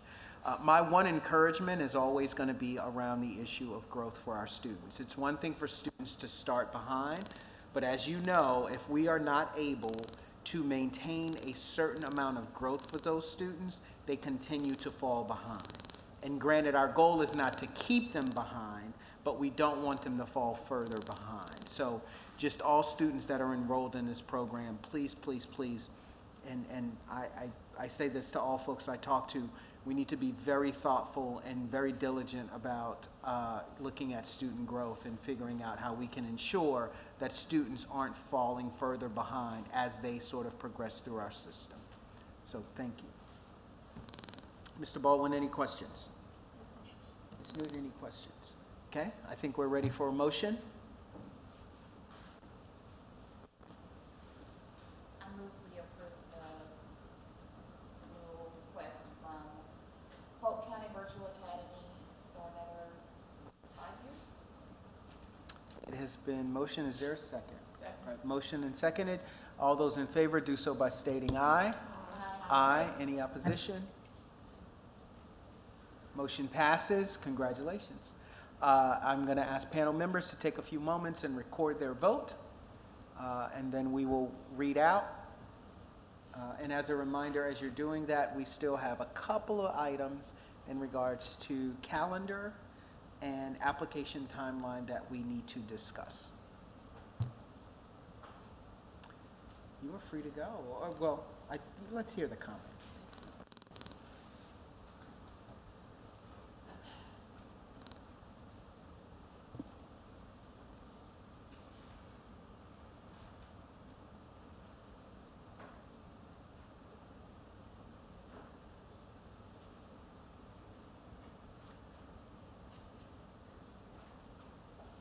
Let's go ahead and start with Ms. Kaufman. Ms. Kaufman, how did you vote?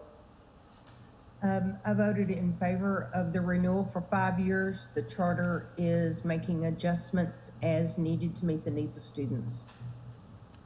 Thank you. Ms. Newton? I voted in favor of the renewal for the charter. The flexibility of this charter allows for adjustments and innovations that aid student learning and growth. Mr. Baldwin? Yes, I voted in favor. I think this is a good option for at-risk students. I voted in favor. I support the charter renewal to provide additional unique option to students in the surrounding areas. Ms. Arancini? I support the renewal of Polk County Virtual for 5 years. I appreciate the flexibility you're providing for students. Ms. Wright McMurray? And voted for, I said I support the motion. Polk County Virtual Academy is providing an additional education option for students, especially those that may not complete high school otherwise. Thank you so much. Congratulations again. There are two items, panel members, that we will move to. You should have received a proposed calendar for meetings next year. Would love to know if there is any feedback in regards to those calendars. I don't know if you looked at them compared to the 4 other calendars that are currently out there that, you know, Ms. Kaufman loves to reference. Jokes, just jokes there. But are there any issues with the calendar and the dates that have been offered? No, sir. Do we need to make an action? Ms. Wagner, do we need to make a motion in regards to the acceptance of the calendar, or what does the process look like for that, as well as for the application timeline? Yes, you wanted to do a motion, second, and any discussion, and then to take your votes. Okay, can I get a motion, please? I make a motion that we approve the calendar. Second. It's been motioned and seconded. Any conversation? All those in favor do so by stating aye. Aye. Any opposed? Motion passes. The next item on the list is the application timeline. Mr. Coy, I see you standing before us. I'm assuming that there is some information you'd like to bring forward, or? No, I was asked to present these items, and you're taking care of it for me. Well, please, go ahead. I am not as, please, go ahead with the application timeline. We're just asking that you approve the application timeline. Again, we use this internally to help us decide how we communicate not only internally and with our internal review, but also with panel members and applicants. So, Is there a motion in regards? We'll motion second and then have conversation. Is there a motion in regards to the application timeline? I move that we accept the application timeline. It's been moved Second. and seconded. Any discussion in regards to the application timeline?